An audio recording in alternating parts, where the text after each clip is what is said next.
staying time now to bring you some updates in the news. Now, the Tema Oil Refinery has resumed crude oil refining operations after several years of inactivities following the successful completion of major maintenance works and regulatory clearance from the National Petroleum Authority. Refining restarted on December 19, 2025, with petroleum products sent into storage for the first time in years.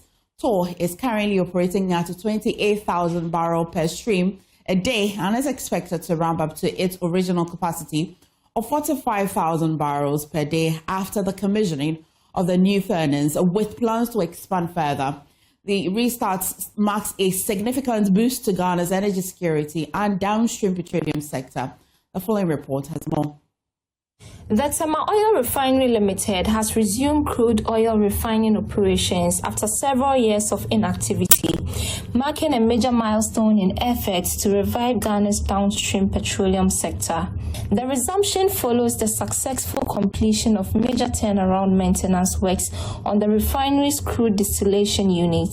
The maintenance, which lasted 3 months, was carried out in line with international engineering, safety, and operational standards. Following the works, the National Petroleum Authority conducted comprehensive inspections and confirmed that the refinery had met all mandatory regulatory requirements. The authority subsequently granted clearance for refining operations to resume. With that approval, crude oil refining officially started on Friday, December 19, 2025, with all petroleum products now being sent into storage for the first time in several years. The period will be used to stabilize systems, optimize performance, and ensure long-term operational reliability ahead of the refinery's formal recommissioning. Meanwhile, the refinery has completed the installation of a new furnace known as F61, which is expected to be commissioned and integrated into the crude distillation unit in the coming weeks. The upgrade will allow TOR to increase output from the current 28,000 barrels per stream day to its original capacity of 45,000 barrels per stream day, with plans to expand to 60,000 barrels per stream day in the medium term. The government of Ghana is expected to formally commission the new furnace at a later date, with details to be communicated to stakeholders and the public.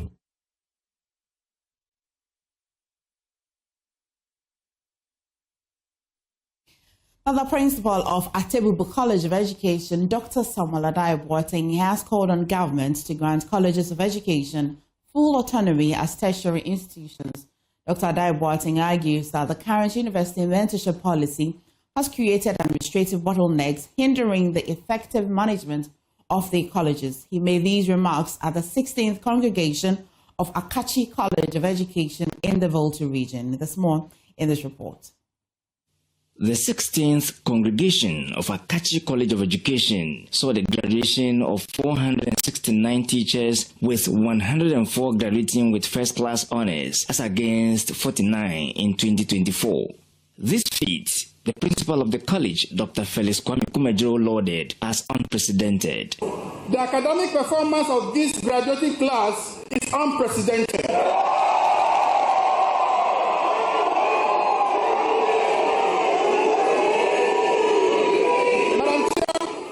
We have as many as 104 students attending first-class honors, as against 49 first-class last year. We have 269 students earning second-class upper, and 84 graduating with second-class lower, and 12 had third-class. Madam Chair, one significant highlight of this year's results is that no student graduated with a pass. The principal of Atebubu College of Education, Dr. Samuel Adai-Boateng, has called on government to grant full autonomy to colleges of education to enable them function fully. He argues that there are challenges with the current mentorship policy, where every decision would have to be approved or taken by the mentor university. A central challenge threatening the sustainability of the tertiary status of colleges of education is a limited autonomy with which colleges operate. Colleges continue to function under an affiliation and mentorship system, where universities oversee academic programs, conduct and supervise examinations, and influence several internal decisions. While mentorship has been important for quality assurance during the transition into tertiary level training, it has also created administrative bottlenecks that slow down institutional efficiency. In most cases, lecturers are not allowed to even set test items for moderation by universities to allow these academic staff to learn and become independent. He, however, proposes this for the way forward. For colleges of education to genuinely sustain their tertiary status, a structured pathway to increase autonomy is essential. Not to reject mentorship entirely, but to evolve beyond the current arrangement into a model that empowers colleges to function confidently as degree-awarding institutions. Though Priscilla is the overall best graduating student for 2025, the 16th congregation was under the theme Sustaining the Tertiary Status of Colleges of Education in Ghana, Challenges and the Way Forward. Peter Senu for Joy News. Well, the Member of Parliament for Ascent South, Reverend John Ntimfojo, has called on the Inspector General of Police to ensure the deployment of adequate personnel to the newly commissioned Ascent Jakaya Police Station. Addressing attendees at the commissioning ceremony, Reverend Ntimfojo emphasized that proper staffing will strengthen efforts to combat crime, improve access to justice, and safeguard lives and property in the community. On behalf of the Inspector General of Police, Regional Command and the Divisional Command, I express my sincere gratitude to all people who involved in the establishment of the police station. Security in Ascent Jakaya in the Ascent South District of the Central Region is seeing a new phase with the commissioning of a new police station for the community. The project was established by the Ascent Jakaya Youth Association with the support of the Member of Parliament of Ascent South, Reverend John Ntimfojo. Louis Kwame Mensa, the chairman of the association, explained the challenge which demanded the urgent security measure. The reason being that we were having a bank in this village, but because of the thieves, they attacked the bank. After that, the Bank of Ghana came and said that because we don't have a police station, we can't have a bank in this village. So the bank has to close the office. So apart from the bank, people who are coming to invest, like doing companies within this community, because we don't have a police station here, they don't have a guarantee that when there's any armed robbers or any other cases, we have someone to rely on them. So they've all gone back. So looking at those things, we decide to do the police station. The Member of Parliament for Ascent South, Reverend John Ntimfojo, expressed hope for a well-equipped human resource to oversee operations at the new police station, making a call to the IGP. It is our expectation that the IGP will be able to deploy men to be able to man this police station to help fight crime. Is going to assist greatly in curbing crime within Ascent Jakaya and its environs. From all the way Ascent Jakaya and all about 14 to 16 communities are joining. The nearest place that you can seek redress, you can get a closest police station is Nyankomasia Hinkro. And so this is going to be a very useful facility in ensuring that justice is served and people who have one issue or the other easily have a very close by police station to lodge their complaints. In itself, it's also going to be a deterrence to any potential perpetrator of any crime that indeed Ascent Jakaya has a police station, and so everyone will be restrained. This day is an exciting day for us. Contingent of Ascent Jakaya and Ascent Praso, Nana Bafueje underscored the importance of the new police station. It's going to help the society because we have only police station at Nyankomase Ahinkro. We have a lot of communities around us, Kuruwa, Amoabin, and whatever. But before you can reach the police, you have to travel far to Fanti Nyankumase or Nyankumase Ahinkro. But if you're able to have this one done, have men, then when you get to Jakai, you wouldn't travel to Nyankumase before you can report to the police. It's very, very close to the communities around. So I think Jakai police station is going to help us a lot, yes, to reduce the tension at Nyankumase Ahinkro. From Asen Jakai, Abigail Lissel Nkrumah reports for Joy News. In other news, concerns have been raised about the increasing abuse of opioids and other illicit drugs in the Upper West region, particularly among the youth. Statistics from the Mental Health Unit of the Ghana Health Service indicate that about 700 people have suffered from drug-induced mental disorders in the region within the past 2 years. The latest group to join the campaign is the Muslims Intellectuals Network, which is taking to the streets to engage residents and raise awareness about the adverse effects of drug abuse. Rafiq Salam reports from WA. The prevalence rate of the abuse of opioids and other illicit drugs, particularly tramadol, cannabis, and red, is widespread among the youth in the Upper West region. Statistics from the Mental Health Unit of the Upper West Directorate of the Ghana Health Service revealed that about 700 people within the space of 2 years have suffered from mental disorders as a result of drug abuse in the region. Many in the region, particularly duty bearers, are worried to the marrow about the deleterious and debilitating effects of the illicit drugs on the youth, seen as the future leaders of the country. The latest group to join the fight against drug abuse in the region is the Muslims Intellectuals Network. They took the campaign to the streets to drum home the message of the need to keep off from opioids and other illicit drugs. Joined by students from the 25 recognized Islamic schools in the municipality, they went round some principal streets.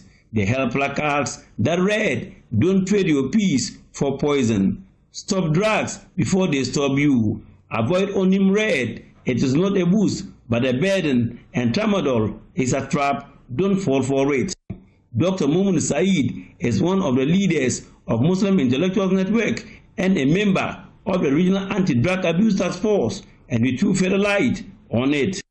In an attempt to celebrate our 10 years anniversary, we decided that instead of just doing a one straight away, we have to sensitize the youth, the teeming youth of the municipality against the causes and then the adverse consequences of drug abuse. Also present was the Deputy Upper West Regional Chief Imam of the Al-Sunnah wa Jama'ah, Sheikh Alhaji Ahmed Yaqub. There's not any advice better than asking them to stop taking the drugs. Where will it send you to as a youth? Those who are taking the drugs.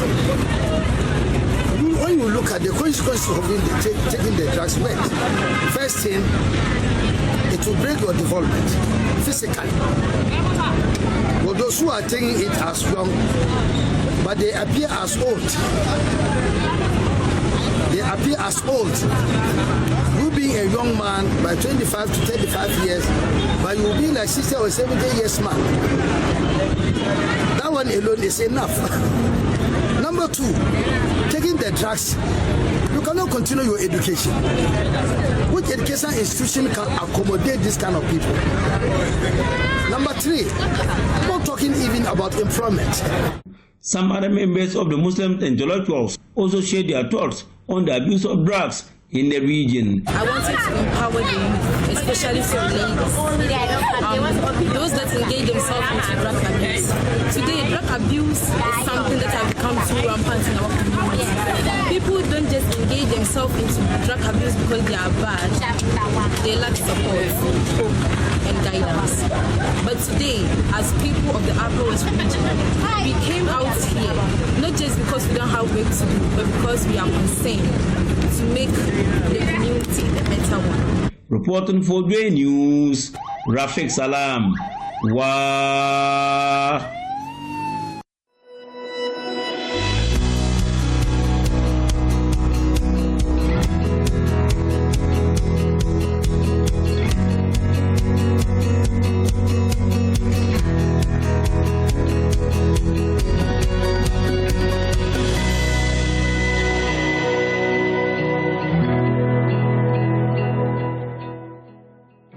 Let's bring you some updates in business. As Ghana's catering and delivery sector is recording a mixed Christmas season with hamper sales on the rise. The development has even affected traditional Christmas sales.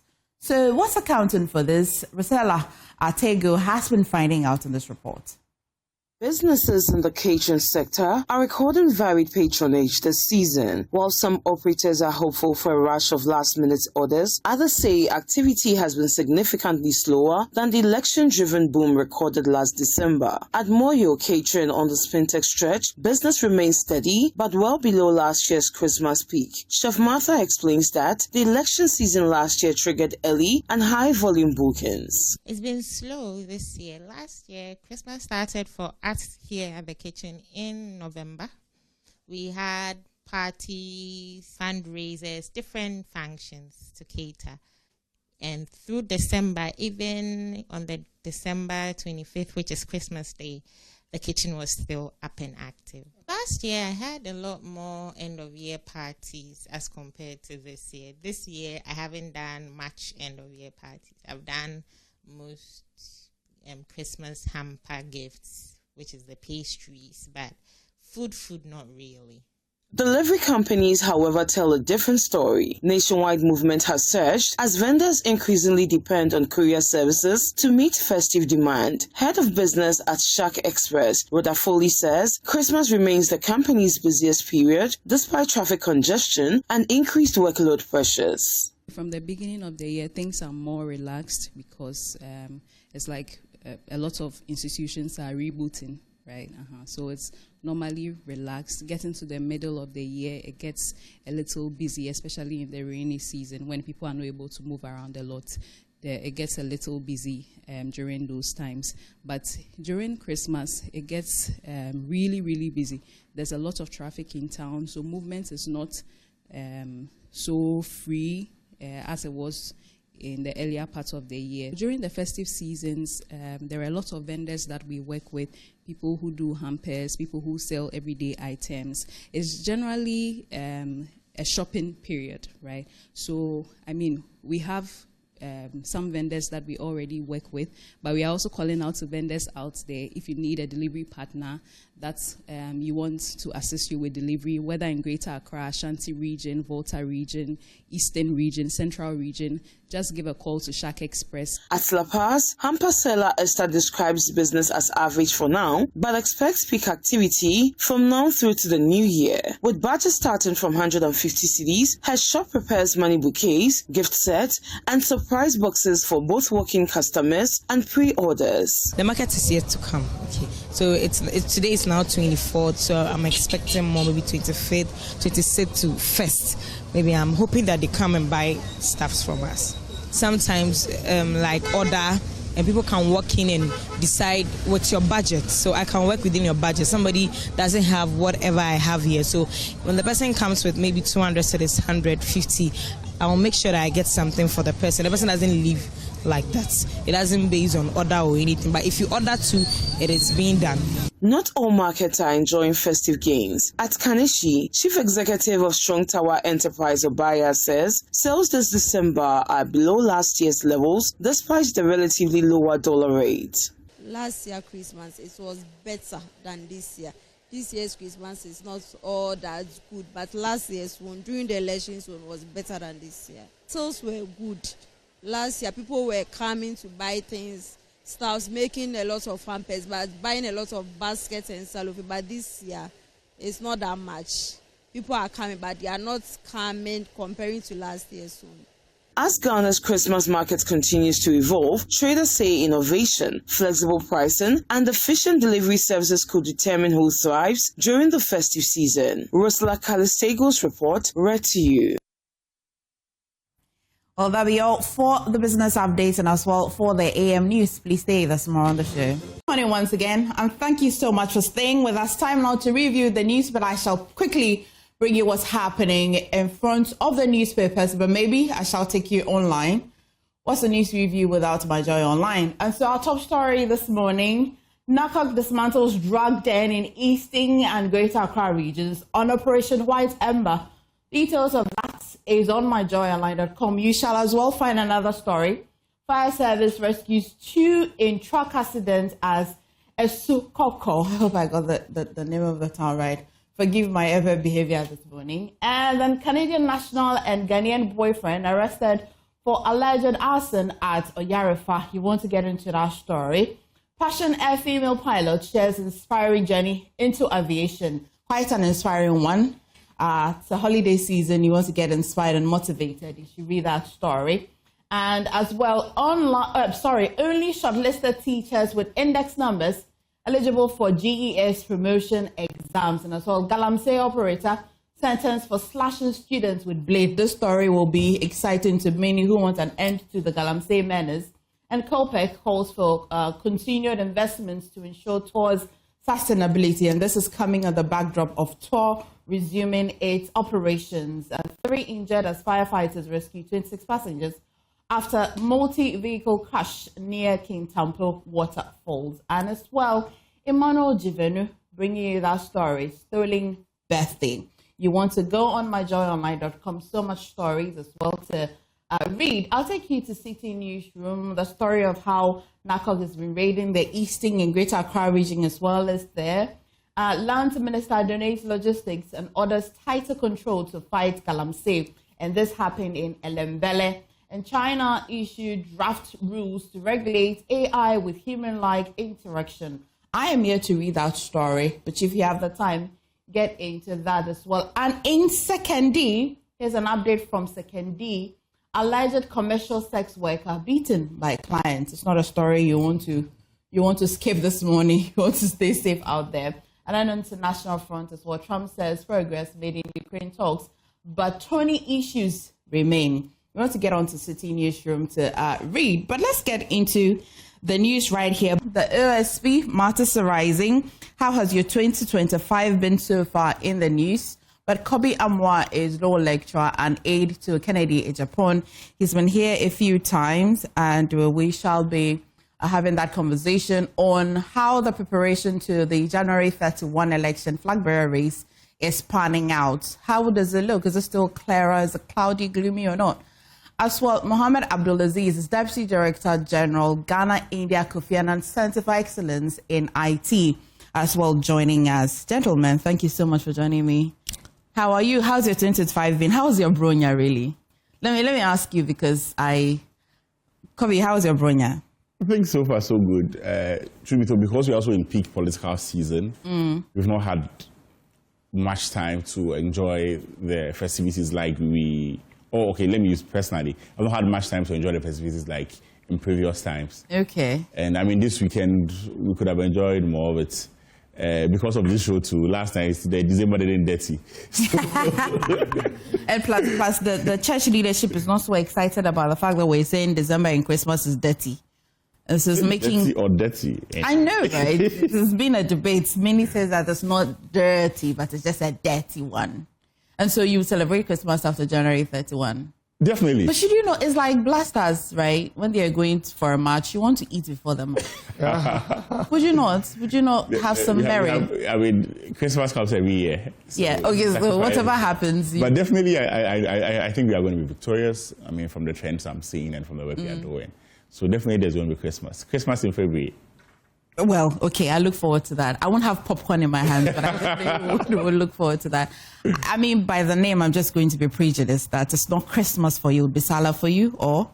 You are right. Good morning to you, good morning to Kobe, and good morning to our viewers. Yes, you are right, but we all enjoy the holidays.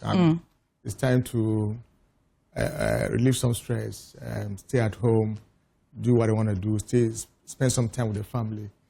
Even though we don't go to the church and stuff like that, but we, somehow, a parasite in the celebration of Christmas. That's good, because I was going to ask, did your Christian friends invite you? Did they send you some? Yes, I've had some few friends share hampers with me, and I've visited some few friends to see how they are faring with their families. Have you seen how we have done it? We don't want that Salah will come and you say, oh, this one is a small Salah. Let's wait for the big one. Oh. That is our Christian friends, when it comes to Salah, would normally ask for the meat.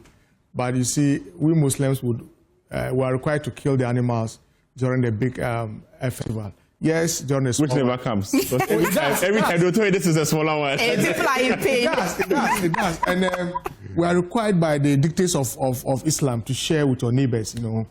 I mean, if you kill a bull, your household cannot eat the whole thing, and so you have to share with your colleagues and your neighbors, and that's what we do. So let's see, 2026 when we are doing the Salah, I'm sure I'm going to come here with a heavy pan of meat. Definitely. Kobe, let's get into the issues. 2025, a wrap of it. Of course, today we have tabled the performance of the OSP. And it's not surprising because getting to the end of the year, a lot of conversations have come up. In fact, there was an attempted suggesting that the office be removed in Parliament. But of course, that was a botched idea. The performance of it, many have said, including Sami Darko, the Special Prosecutor's Office, says that really they have been quite preventive. They have been quite preventive. So why would they even think that the office is not performing as such? That is one of the things. Galamsey is still on. We've just seen that there have been some arrests and all of that. But in a wrap, generally, how's the year been? And which one has your most attention? Thank you very much. I think that, the year, by the grace of God, has been good. There's been a few tragedies and issues that always has to keep the country on its toes and thinking about how to protect lives and how to go about things in future. Galamsey is still a big issue. It has been very politicized. Definitely didn't start from this government. Definitely the kind of political rhetoric that was given during the election process made things murkier. But it's obvious it was not as simple as it was portrayed to be, and it was something that its resolution was just going to be a matter of something at the click of the button and we are gone. Yeah. So it's something that I'm hoping that in the coming year we can all come together as a nation to fight. To the OSP, I think that this year the institution has been under a lot of scrutiny. One for Ken Foyata and the issues, and also even about the efficacy of the institution in the first place. When the institution was being set up, the understanding was that our already existing institutions were not being effective enough in prosecuting corruption and corruption-related offenses. So the mindset, understanding of Ghanaians, yes, is as part of their mandate. They also have to take steps to prevent corruption. But it was not just about prevention of corruption. Because, like, for instance, I read Sami Darko's post on that of BOST. And if you analyze it, yes, OSP took certain steps to tell the parties involved, especially BOST. No, not BOST. Tor, sorry. Yeah. Tor to halt the process of acquiring the partnership because there was a suspected corruption. But if you look at around that same time, a lot of CSOs were involved. The Attorney General himself was involved and all. So it's not even something which you can attribute to, or the success can only be attributed to the OSP. People really want to see prosecution of corruption offenses and the sentencing, conviction and sentencing of same, which I believe Ghanaians have not really been happy with. A lot of people, some have proposed that, or some have suggested that it may be too early. The institution may not be perfect. There's been a lot that may not be going on well, but it needs time to grow. It needs time to be well assimilated. Mm-hmm. So I'm just hoping that it works this time around. I've seen the constitutional review suggestion, which probably looks like it may even be doing away with the OSP, but looking at setting up a proper independence through the office of the Attorney General, yeah, which may be independent, not like how we have our system with Attorney General being the same person also in charge of prosecutions. So it's something that we are looking forward to. I know there are petitions to remove the special prosecutor and all. So yes, that institution there's been a lot of controversy around the office. I think that I agree. I don't think that it should be, the fact that things may not be going well now means that we should throw the water away with the baby. I think that we should all, just like there's a lot of scrutiny now, all come up with suggestions, or give them that needed scrutiny that will help the institution grow. If this constitutional review process also goes through, maybe it may streamline things. Well, before I come to you, Mohammed, I'm just thinking, is it that as a country we have appetite for justice and not necessarily looking for recoveries in terms of the OSP and its mandate? Because it's trying to tell us that they have been more preventive. If you're not seeing the convictions, at least we have seen that they have prevented payroll fraud, they have some recoveries and all, but it looks as though we want to see people behind bars more than to recover. I want you to mule on that was I also go because the OSP is an institution with 3 mandates. Yeah. So it's not as if the OSP has just 1 mandate. It has 3 different mandates. And if I may read from Section 2 of the Act, the first one is about investigation and prosecution of offences related to corruption and corruption-related offences. How have they performed according to that mandate? Then you look at the second one, which is about the recovery of corruption proceeds. And the third one, which is about the prevention of corruption. In as much as we are looking at prevention of corruption, the fact that you wrote a letter and a deal stopped is not really what's, yes, it's one of the things, but it's not really what we are looking at, because we have members of parliament, CSOs and others who, once they have whims of some of these things, they bring it out in public and it stops. We are looking at someone who can prosecute what has already happened, and that is what will actually serve as a deterrent for people to shy away from involving themselves in corruption offences. Okay. Once you say it's just preventive, you see something it's good. But that alone may not be the right deterrent. And as I said, they have a 3-part mandate.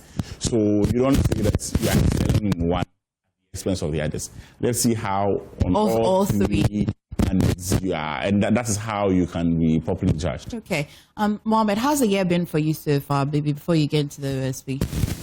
Which one of the news, maybe I didn't bring it on the table, but has your attention? Maybe I would say the economy and more... especially the issue of the Gold Board and what the Gold Board has been able to do for this country. The fact that President Mahama and the NDC thought of a vehicle like the Gold Board that is modeled alongside the way we've run a cocoa board for a very long time. We have seen the impact of the Gold Board, in helping to build our reserves.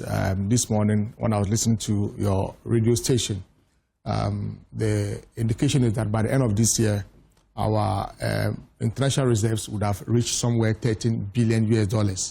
That is unprecedented in the history of this country. This government came to meet some reserves of about $8 billion. In just within a year, we are estimated to add about $5 billion to our international reserve. Courtesy the Gold Board. Today we see inflation trending down for the past 10-11 months.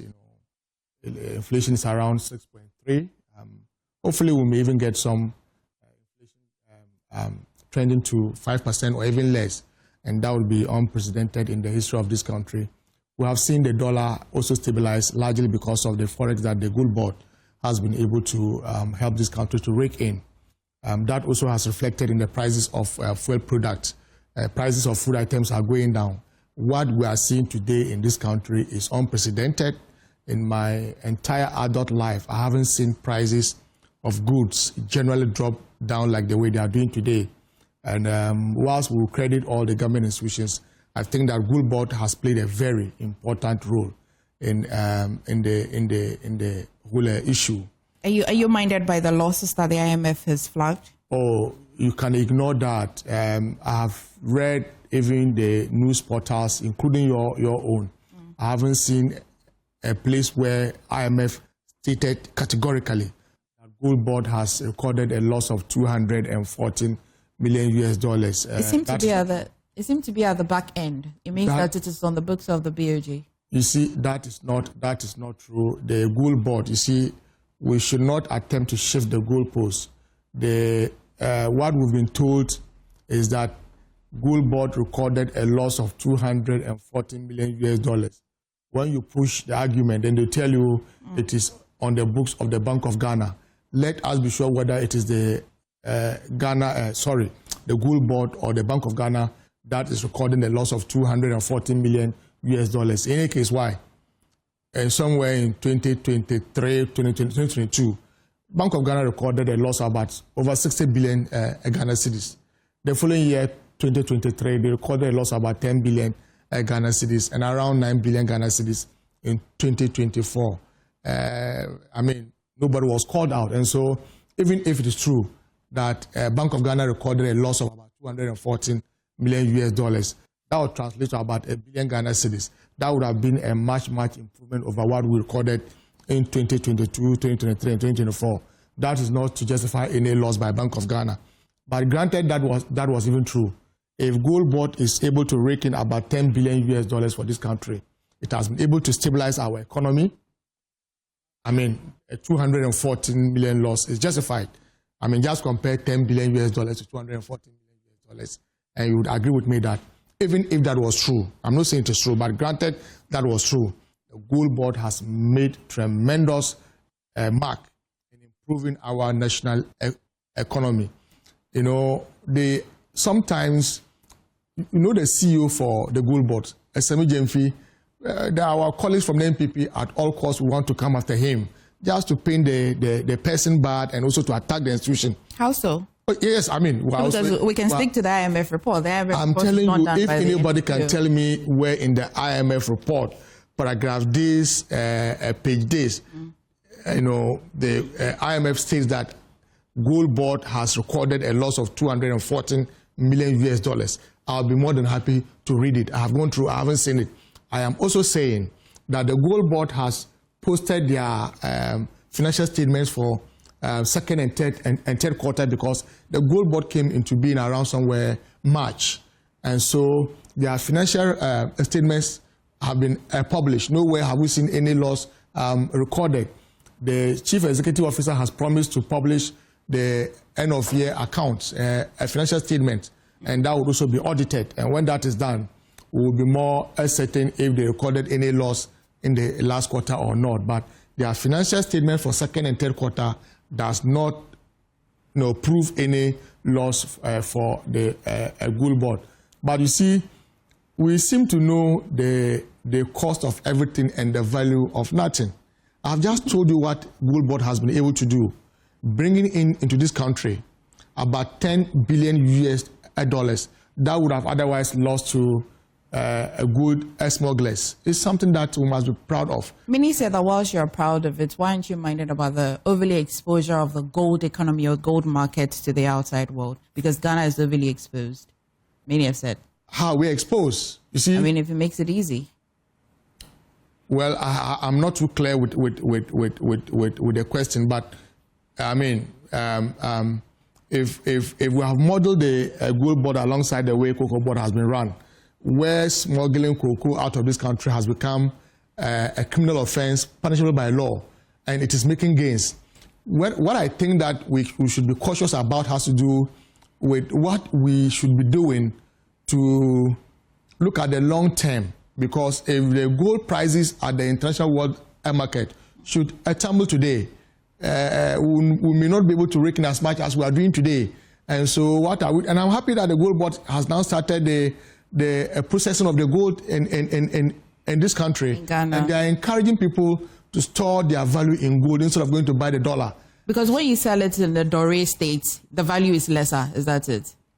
Of course, of course. And so that's why they are... Which is what they are doing now, exactly, currently. And there's not know why the IMF says that it is accounting for losses, because what it means is that you're buying it at the exact or the premium price from the small-scale miner. We must be sure if they are talking about prices or fees. But I have told you, I haven't seen anywhere in the IMF report where they were very specific and categorical that Gold Board recorded a loss of $214 million as a result of action A, B, C, D. But I'm also saying that granted that is true, are we not proud that this institution that President Mahama and the NDC has brought on board has been able to rake in for this country $10 billion? And look at the impact, the rippling effect in terms of inflation, price of goods and services, prices of fuel products. And so for me, that is the major thing for the year 2025. But like I said, we should be interested in finding a way out in the event that cocoa prices and gold prices tumble at the world market. Today, gold is doing above $4,000 an ounce. We must be thinking of what to do to cushion our economy should the prices of gold and cocoa take a downward trend, even though analysts say that it will take a very long time for the prices to slide back. And so we're in good times. President Mahama and the NDC, I mean, like I said, what we are experiencing today has never happened in the history of Ghana. And that's a fact. That food security report indicates that generally prices of food products have gone down by 32%. A liter of fuel that used to sell for 17 Ghana cedis at the end of 2024 today goes for around 11 Ghana cedis.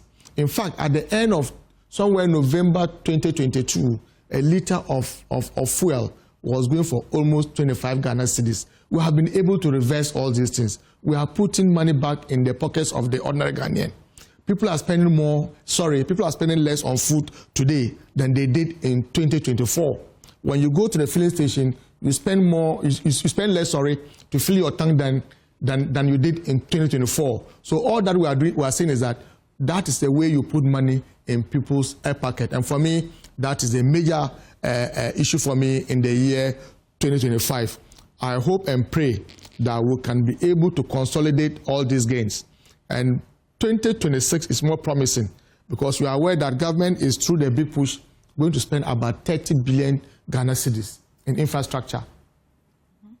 Just in the road sector alone, 30 billion Ghana cedis under a big push. That is not to say that the regular annual budget for the Ministry of Roads and Highways is crap. Their annual budget is still intact, and we are doing additional 30 billion.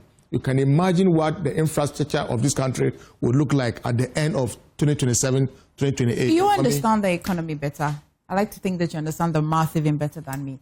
This big push, by the way, we'll get back to the EOS because that's what Kobe started with. Does it not have the potential? You ask of what my... Of course. But I'm curious, and you have my attention on the things that has your attention as well. Thank you. But this 30 billion big push, does it not have the potential to increase our inflation? No.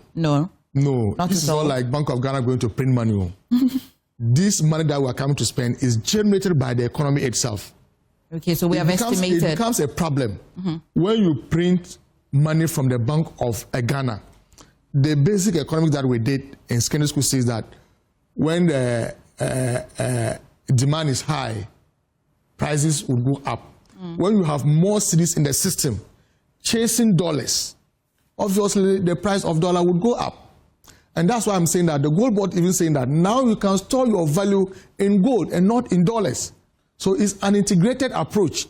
When you go and print money from the Bank of Ghana, money that is not generated within the economy, it becomes artificial money. And when that chases your dollar, obviously the price of your dollar would go up. And so what we are saying is that 30 billion under the big push would open up this country. It would propel this country for growth. And 2026 and beyond would be good time in Ghana here. That's why I know that exchange rate has a way of impacting inflation. Of course, when exchange rate goes high, when the dollar goes high, importers would need more cedis to import, to go and convert into dollars to import. And once they do that, their prices would go up because the person would have to, for instance, if the dollar is 17 Ghana cedis, and the person goes to import an item worth 1 Ghana cedis, that would be 17 Ghana cedis plus the person's margin. So you are moving around 20 Ghana cedis. But if the dollar is around 10 Ghana cedis or 11 Ghana cedis, as it is today, you may be buying that item around 12, 13 Ghana cedis. And so they are actually integrated. Do you have any Remember Dr. Mahmoud Bawumia? What did he say? The political messiah or the economic messiah of the NPP. He was very loud and clear that any time you are in doubt about how the economy is faring, you look at the exchange rate. Today, the exchange rate is doing well. And people are still in doubt. In fact, the 38% of Ghanaians are still in doubt. But majority of Ghanaians are very certain. I mean, I'm sure you've seen videos from our markets where market women selling tomatoes, selling pepper, were making confessions that prices have dropped. A bag of maize that used to sell for 700 Ghana cedis today goes for around 300 Ghana cedis. What else do we want as a country? That food prices are going down. Generally, prices are coming down. That is a fact. And for those who are still in doubt, the 38%, they should refer back to the statement of Dr. Mahmoud Bawumia, who says that when you are in doubt, look at the exchange rate. The exchange rate has moved from 17 Ghana cedis. Kobe, would you be looking at the exchange rate? Which 38% are you referring to? Oh, 38%. Those people who still didn't repent, even though the signs were very clear, and still voted for Dr. Mahmoud Bawumia. Dr. Bawumia had they would never say. I think that is easy. There's this controversy about 38-41, 38-41. I think it was 41. But can you even imagine our colleagues are now struggling? They are now struggling. But how did you arrive at the 38? They are the party members and they know them. How did you arrive at the 38? They don't run the election. But there's electoral commission. So you see, exactly. That's why you're 38. So, Kobe, it is interesting that today the NPP is struggling to claim 41%. Oh, are they? They are. I said Kobe is calm. You see, I said 38. That's what I saw. He says 41%. Hey, electoral commission. Look at both the NPP and the NDC in our recent history. Both the NPP and the NDC, none of them, and any leader has scored below 44%. West, 41%. That one we are even struggling to claim. Perhaps that the 44 was President Mahama anyway. So but you say President Mahama was what, 44? Perhaps to this election, have you monitored social media? What about in social the media? last few days? Okay. So much happens on social media. And for me, Kobe, why are you guys doing this yourselves? So back to see, Dennis. The Flagbearership race and the party conversation is still on the table anyway, but I just want Kobe to respond to a few of the things because you mentioned gold board. So he mentioned gold board and inflation. To be honest, I think that the idea behind the setup of gold board is a good one. Looking at how well cocoa board has served us, even with its problems. However, I think that gold board has so much potential, and in the quest, especially of the NDC government, to overly praise gold board, we may lose sight of a lot of things that gold board can do. You know, we are at a point in time where the price of gold is at an unprecedented high. So once you monopolize your gold market, you'll be able to rake in a lot.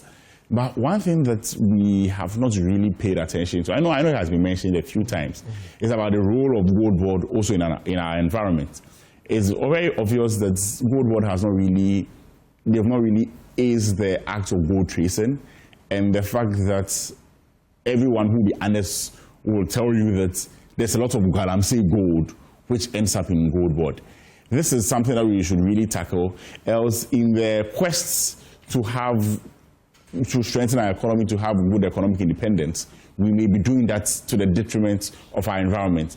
And galamsey for the past few years has probably been the biggest, apart from the unemployment, has probably been the biggest problem that the country is encountering. Many say that galamsey didn't start today. In fact, not many say, we know that galamsey didn't start today. It's true. However, many have said that, but if we're going to be making some money from that same gold which belongs to us, is that not good?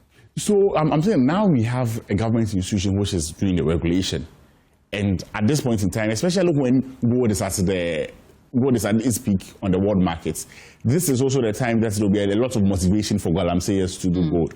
So especially where government is now at the forefront of our gold business, we should be able to take measures to ensure that the gold that we are also buying and selling in the quest of meeting certain targets is not galamsey gold. So Kobe, I've heard this argument, but break it down for me, and I'm certain that people watching as well want this break. Is it that when Gold Board says that they buy gold from small-scale miners, we have illegal miners closed as small-scale miners because small-scale miners are licensed? Gold Board doesn't buy gold directly yes. from the miners. Yes. Gold Board has they are series, so they are tier 1, tier 2, licensed buyers. Licensed buyers, yes. And these licensed buyers are supposed to buy gold from licensed miners.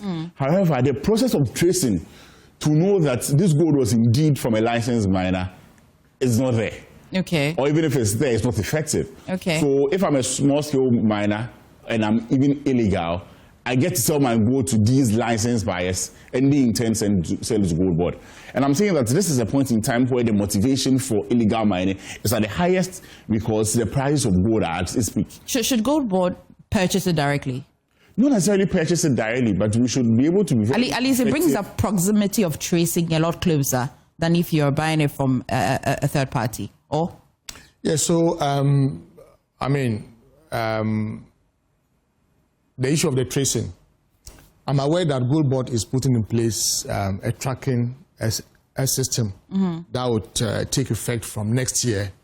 You know, in fact, as we speak today, there's no evidence. It's only speculative that illegal gold or activities of illegal... What's the possibility? Is it possible? Of course it's possible. Oh, it is. Highly possible. It is. But I'm saying that as we speak today, there's no any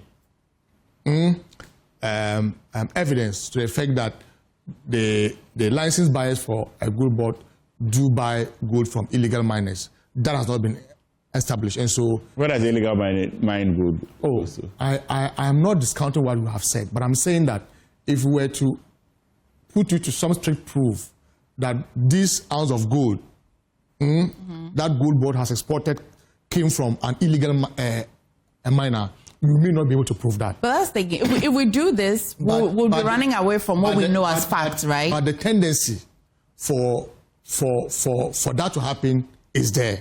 And that's why the Gold Board says that from next year, they are going to have a tracking system. There's a technology that can actually tell you where the gold is coming from. And so from next year, we are going to have a tracking system that would be able to track gold from these illegal activities.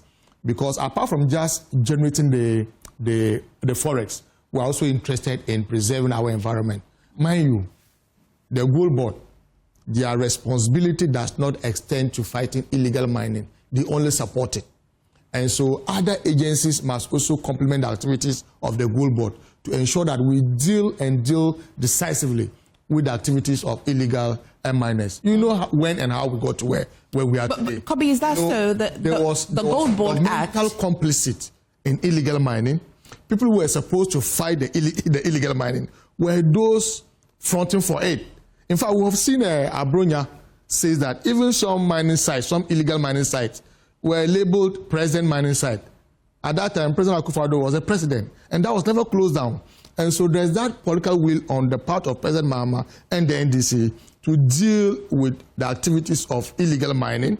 The Gold Board would have a tracking system from next year to be able to track gold that comes from these illegal activities. And so even if you have that gold, you cannot export it and you cannot sell it to the Gold Board through their licensed buyers.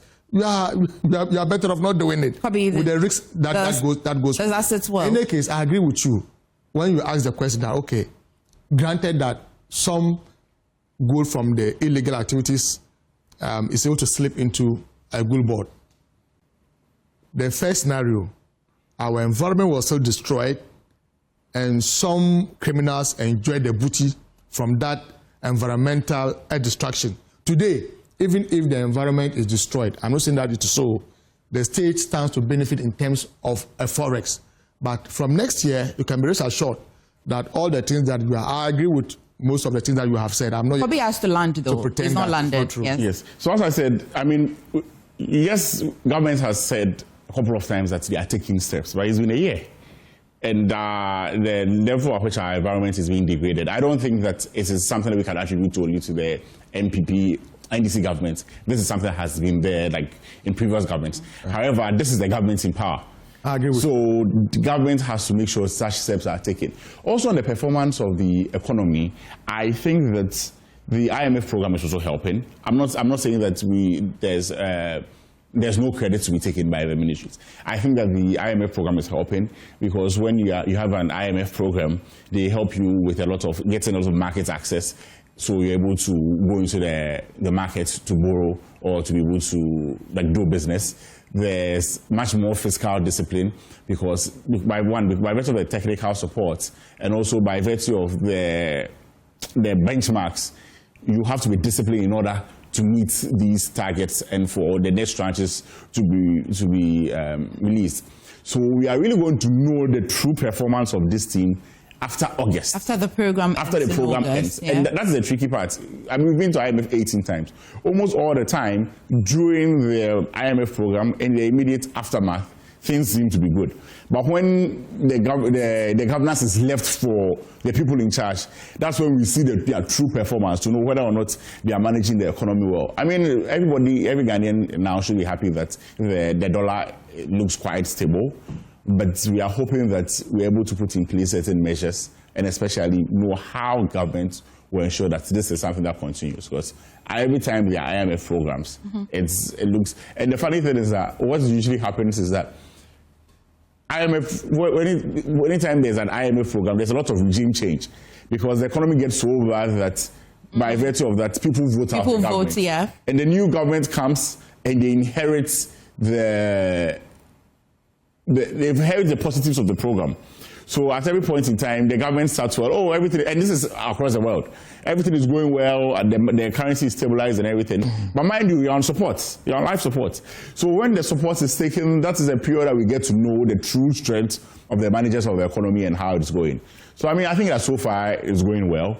But let's see what happens after August. I mean, I think it was supposed to end in April, but there's a 3-month extension. Well, you cannot attribute the successes that we are recording today to just the IMF. I will not... not just the IMF. I think IMF is I don't think I heard you say just the IMF. But if you are to rate the performance, if you are to rate how much the IMF program has contributed to the growth of the economy, how will you rate it? On a scale of, is it okay to say 0 to 10? Maybe I'll say around 20%. Why? The IMF program, the ECF program with the IMF, Ghana is getting about 3 billion over a period of 3 years. So that gives about $1 billion per year, right? $1 billion per year, right? All that we are witnessing today is because we have been able to generate more forex into the economy. That's the truth of the matter. Have you generated it? Because many people have advanced the theory that it is artificial. No, it's not artificial. It is artificial when Ken Ofori-Atta was borrowing on the average $3 billion every year to stabilize the city. That was artificial because those monies were borrowed. That money was not generated within the economy. And we're supposed to pay that money with interest. In this case, it is our own gold, our own natural resources. The only different thing that we have done today is to streamline the activities of gold sales in this country. Right. If Gold Board has been able to rake in about $10 billion just in 1 year, and we used to, the IMF is giving us about 3 billion over a 3-year period. That gives about $1 billion a year. So 1 billion as against 10 billion. That gives about... So I beg to differ briefly. Okay. Please. So I'm saying that the IMF, yes, we cannot discount the look. You have put a value to it. Yes. I have a counter question. But Kobe, please proceed before I bring the counter question. You see, for IMF programs, also, I mean, I said this surrendered. And a lot of times, a mistake that we all make is the fact that we quantify the value of IMF programs by the loan that we are given. But the value of the IMF program is not by the loan, it's by the economic health and the market access it gives you. You see, mostly before you go for IMF programs, the country should, yes, we say countries don't go bankrupt, but in comparative terms, the country should be bankrupt. And it's at a point in time that no one wants to deal with you. So the fact that there is an existence of an IMF program, the fact that IMF comes with certain conditionalities that puts your country back to economic restoration, gives people the confidence to deal with your country. And that is actually the gold in the IMF program, and not necessarily the loans. The loans are looking at the value of what an IMF program does on the economy.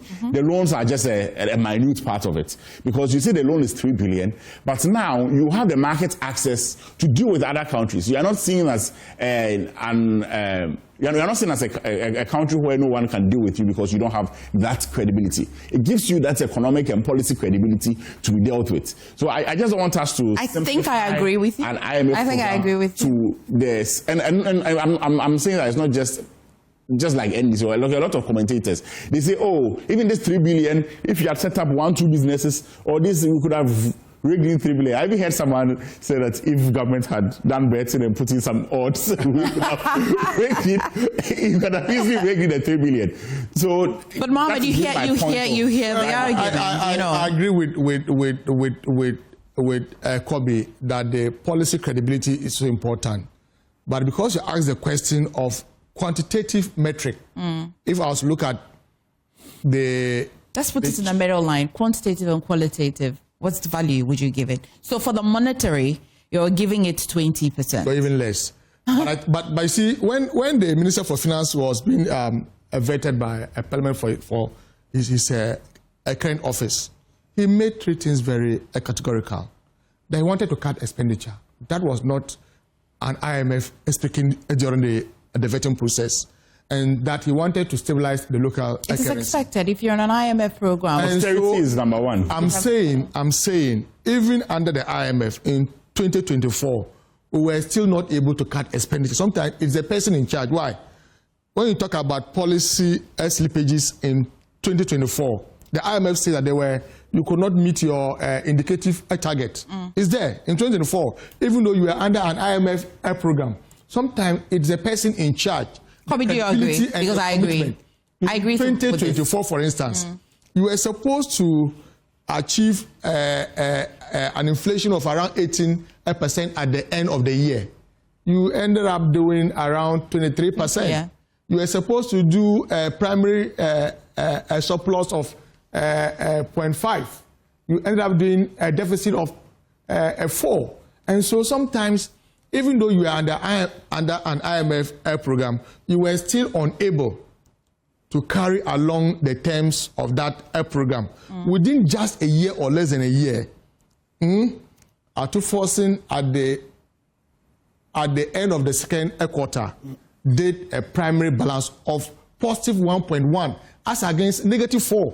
I think in the latter part of the NPP's regime, there was an attempt to want to cut down costs. So I said they did a primary balance of negative 4. Atu Forcing has reversed it at the end of the first quarter to 1.1 positive. I'm not disputing Inflation has come down from 23 to about 6.3%. And so sometimes, yes, it's the policy credibility, but the person who manages the economy is also very, very important. But you hear him, Kobe, because then what prevented the regime to cut down the cost? And also remember, we have not recorded a single corruption scandal. Last year, in 2017, in their first year under President Akufo-Addo, we had recorded a Muvimpina. People have actually forgotten. We had recorded cash for seats. But let's come back. None of these things has happened under President Mahama. Sometimes it is the person in charge, the demeanor, the character of the person. Don't let us discount the governance that President Mahama and the NDC are leading. I haven't seen that yet. Yes, so let me come back. Because if you go into corruption and related issues, I think that we are going. When we get to the OS, like for instance, but you are yet to talk about. For instance, even when you talk about cash for seats, the parliamentary investigation is very clear. The fact that there has been an allegation, and I think that's something. The fact that there's been an allegation does not necessarily mean that those allegations were true. Especially in the instance where we've gone through the process and I think it was we had 2 NDC people, and I think in the end we all agree that cash for seats was much ado about that. Oh, it's not true. But coming back to IMF programs, there are 2 things. IMF programs, especially their first years, start very slow because before you go to IMF, countries are very, as Kenneth Ferrata said, we are proud nations. IMF is actually a regime changer. So for a country to accept... Why that smirk on your face? I'm sorry. I didn't mean to laugh. For a country to accept that this is time for them to call in the IMF, it means things have gotten so bad that especially they have now that E-levy had been imposed on us. They have now agreed that there's nothing they can do about it. Right. Happened under President Mahama. In fact, I think it's happened under almost every government since '66. Yeah. So that's one thing. So the initial IMF targets generally are very difficult to meet. 2, one thing that IMF struggles with everywhere in the world is election years. In election years, meeting economic targets are very difficult. But take a trip to 2023. 2023, I'll say 2024, of course, was an election year. Is it we entered the IMF program in 2023, and as I said earlier, at the very beginning of IMF programs, it was in May. At the very beginning of IMF programs, it's very difficult. And you see, yes, we said we started in May, but when did we get the creditor agreement? We requested for IMF support, but when after they come with the debt sustainability analysis, you now have to come to an agreement and meet certain targets. Come to an agreement with your creditors, your official creditors. So it's quite a process. So when you kickstart, sometimes it's very difficult to actually meet the targets. And it's across all IMF programs, not specific to ours. It's very difficult to meet your targets the first year. Every country struggles in election year. Election year, the government is trying to please the people. The government doesn't want to lose. In the same vein, they must manage the economy. They have to manage it. They have to practice austerity. Same things happened in 2016, and same happen now. So IMF programs start slow, but they peak. And I'm not in any way discounting what Ato Forson has done. All I'm saying is that his true strength is done well. Will be seen by the end of the year, especially actually by 2027. That's when we are going to know his true strength, whether it's because he's been on life support or he's actually strong on his own. But what do you think? I said we are going to see it. Because Mohammed is advancing a very good theory. He says that it matters who. Because despite we acknowledge that things are difficult, we're looking at who can put the ingredients available together to want to still, cushion the economy. See, and I'm saying, for instance, we're comparing to Kenneth Oyata later, Aminanta. And in as much as we may not have met some of the benchmarks, IMF kept renewing our program. And ordinarily, if they don't think that it's within a certain range which is workable, your program is not going to be renewed. So, as I said, it's not like initial targets for the first years, because they want you to do as much as possible in the first year to get going. And looking at certain circumstances, it's not easy to just recover. It's just like you going to the hospital. The initial part, you being sick and going to the hospital, the initial part is where much of the pain is. Okay. When you start getting on the recovery slope, it's strength. But sometimes the injections that you take, the surgery, it may even cause you more pain than you felt earlier. Okay, post-surgery recoveries there. Exactly. Okay, so but let's look at, maybe we should... You see, there is this... Because I hope you have time to discuss the NPP primaries. Of course, we do. So let me tell you that some of the policy initiatives that are not imposed by IMF, but are working for us as a country. A very good example is what Ato Forson has introduced at the Ministry of Finance, called the commitment authorization, that no government institution can enter into any financial agreement without securing a financial authorization from the Ministry of Finance. What that is meant to do is to prevent state-owned enterprises incurring debt for the state. If you don't have the money, don't enter into the contract. That's IMF, actually. It's not IMF. It's IMF. You see... No, please. Commitment authorization was only introduced this year. Yes. By Ato Forson.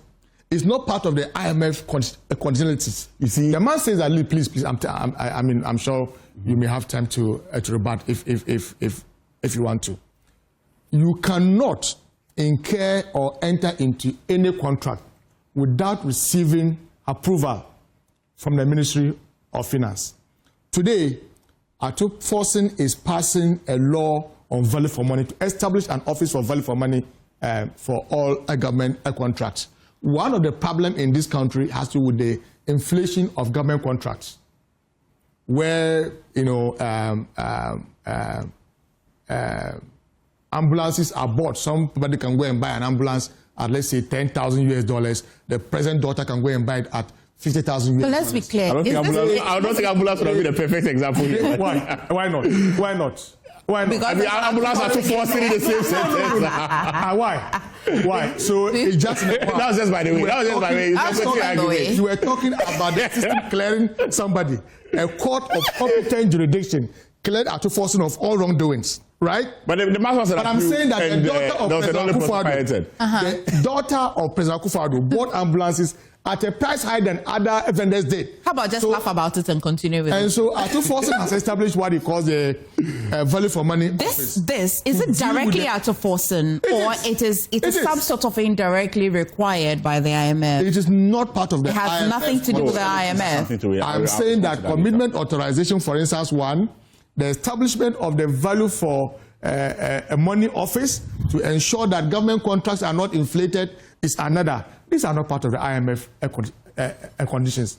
And so, whilst I agree that the IMF may have brought in some policy credibility, they may have brought in some 3 billion over a 3-year period, the managers of the national economy are very clear in their mind what they want to do, and that majority of Ghanaians today are happy with the way and manner the economy is being handled.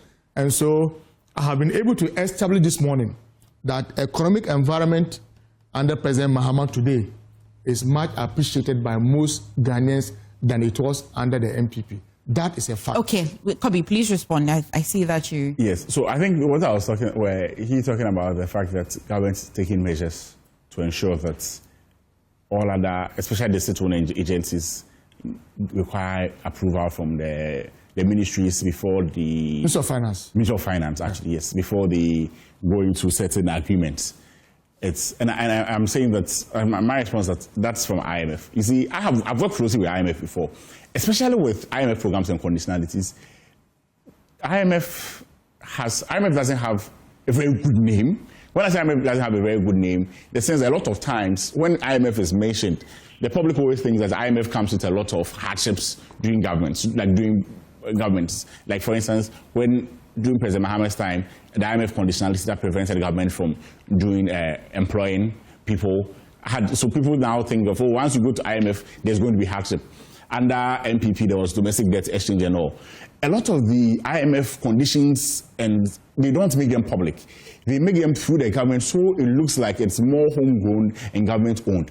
What actually brought about this was the fact that, initially when IMF was considering the balance sheets of countries, IMF didn't look at state-owned enterprises. Because if you look at the architecture very well, state-owned and some of the state-owned enterprises are registered as independent public companies, as independent companies. So they didn't look at these as part of the balance sheet of countries. And countries at a point now started hiding their inefficiencies and their loans through these institutions, because ordinarily it would just be a company limited by shares, even though it's owned by the government, and those times they didn't reflect on the balance sheet of the countries.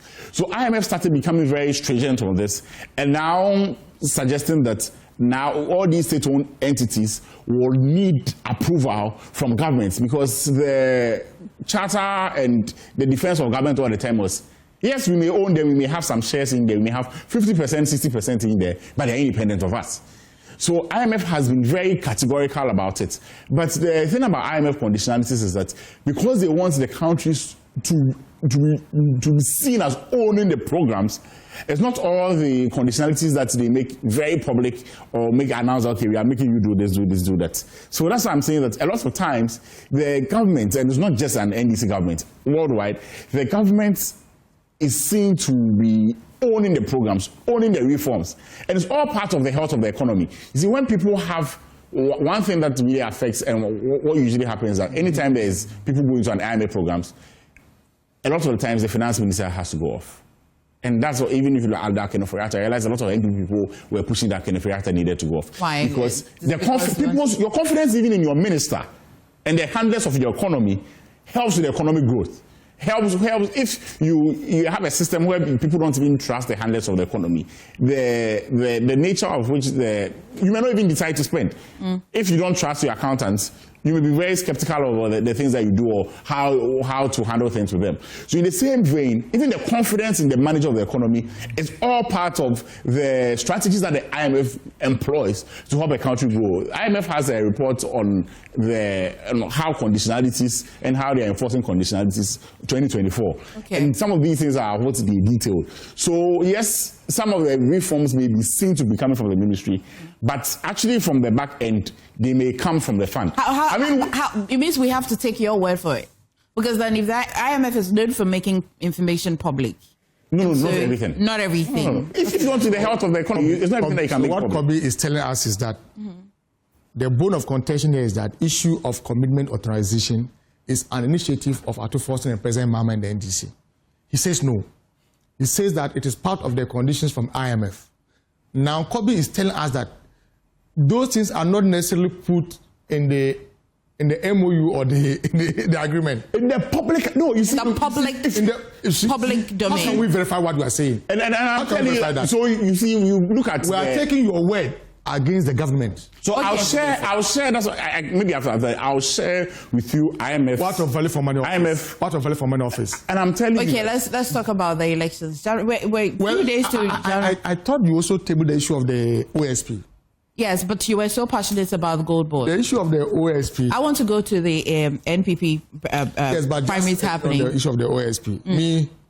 We are all serious about fighting corruption. I think that. But you haven't recorded a single corruption. No, we haven't. We haven't. Okay. We haven't. President Mahama has sent a very strong warning to all his appointees. Okay. If you ask me, President Akufo-Addo didn't mean well when he set up the office of the special. He didn't do what? He didn't mean well. He didn't mean well. Yes, it was just a political gimmick.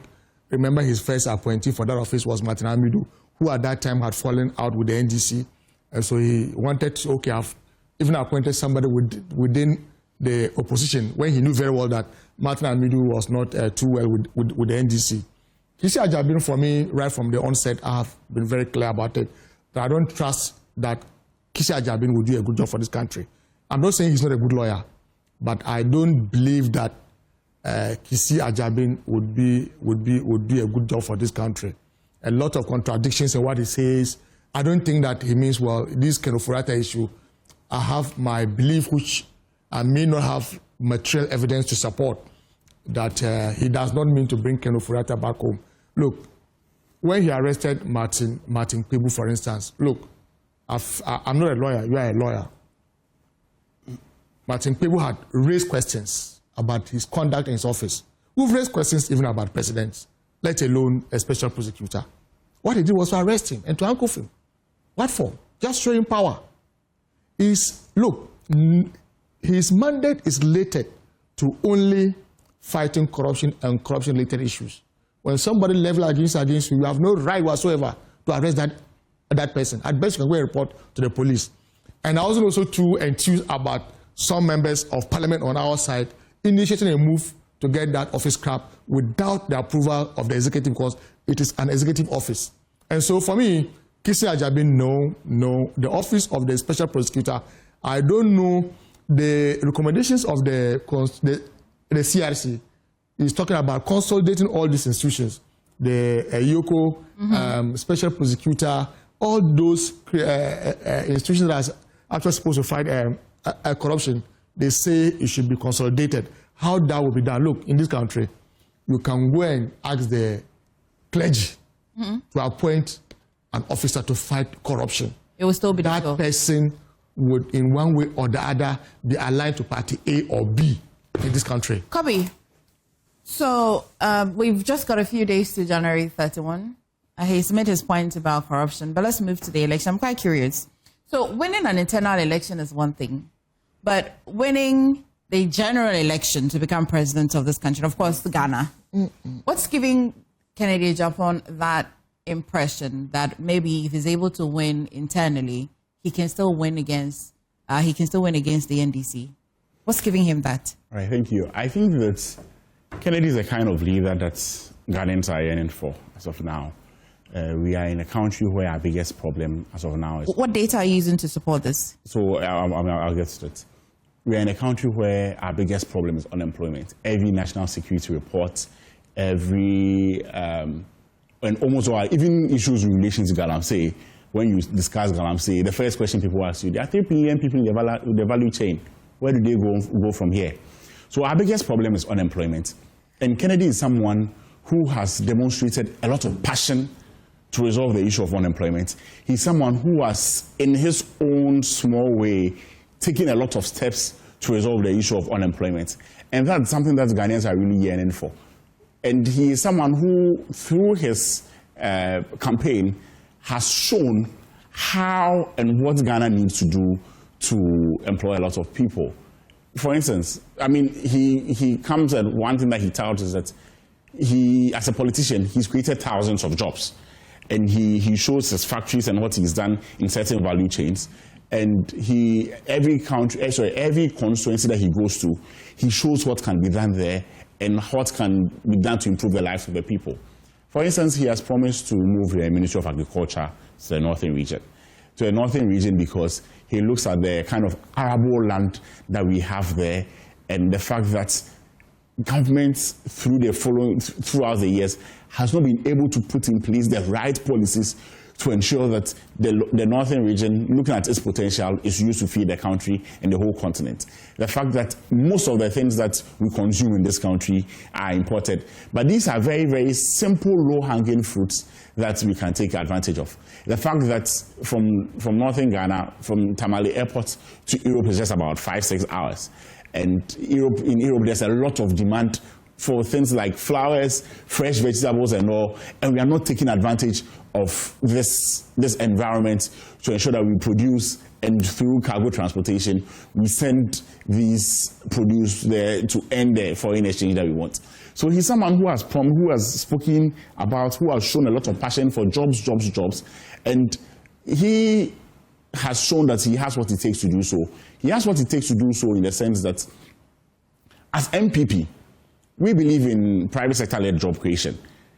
And as someone who is a titan in private sector job creation, he believes that as president, he knows how to help other individuals to be able to lead. But why would a country want agenda. to choose somebody who is making promises and it will be based on the fact that he has created some jobs as opposed to existing government or a certain person who is in the process of creating the jobs anyway? But I'm mindful that currently 1.3 million Ghanaian young people are unemployed anyway. Exactly. I'm mindful of that. And he, as an individual, he's created about 8,000 jobs. Now, his model, what is most important is the model. His model is to help others be like him. Be like him in the sense that he has demonstrated that he knows how to create jobs. His model is to support other entrepreneurs in the country to also create jobs. So through this experience, through this understanding of the industry, he can help you also create jobs for people. Now, an individual knows how to create jobs better than a government. What has the government demonstrated? And as I said, we are today we've spoken about a lot about IMF. And through all our analysis on our economy and all, realize that putting the burden of job creation, the huge burden of job creation on the government is not the way to go. But if he becomes president, he then will be government. He won't be a private person So when anymore. he becomes president, and as the argument I'm making is that he's not going to put that job creation burden on the government. He's going to support the private sector to be able to create those jobs. And when it comes to understanding of the value chain of job creation in the private sector, he has proven himself. If the NDC didn't have to present an entirely new candidate in 2028, would Kennedy still want to be president? Yes. Why not? As you said, yes, we believe that, especially in the management of the economy, some of the indicators are looking good. But what is the government's big plan to create sustainable jobs for the people? This is a question that's a lot of governments, and it's not just the NDC, we've not been able to answer over time. And just like was done in Asia through what they call the Asia Miracle, through the likes of Lee Kuan Yew and others, there was intentional government policy to help private individuals to create jobs. And if you look at a lot of these big, I see that you have a Samsung TV here. Samsung, Honda, Hyundai and all are products of this push to create, I nearly said big push anyway, but are products of such a push to help individuals or to help the private sector to create jobs. And now we are all using their products. So this is the kind Political marketers say that it is easy to present a marketable candidate. We're here debating whether or not Dr. Bawumia had 38 or 41 per the Electoral Commission's report after the 2024 elections. Why would the party want to present somebody who would have to start from a clean slate? Every election starts from a clean slate. You don't think that there's nothing like having some reserve votes anywhere.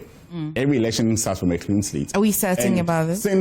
And especially when we are coming on the back of having what I believe is our worst. If every election starts on a clean slate, the NDC won't present John Mahama.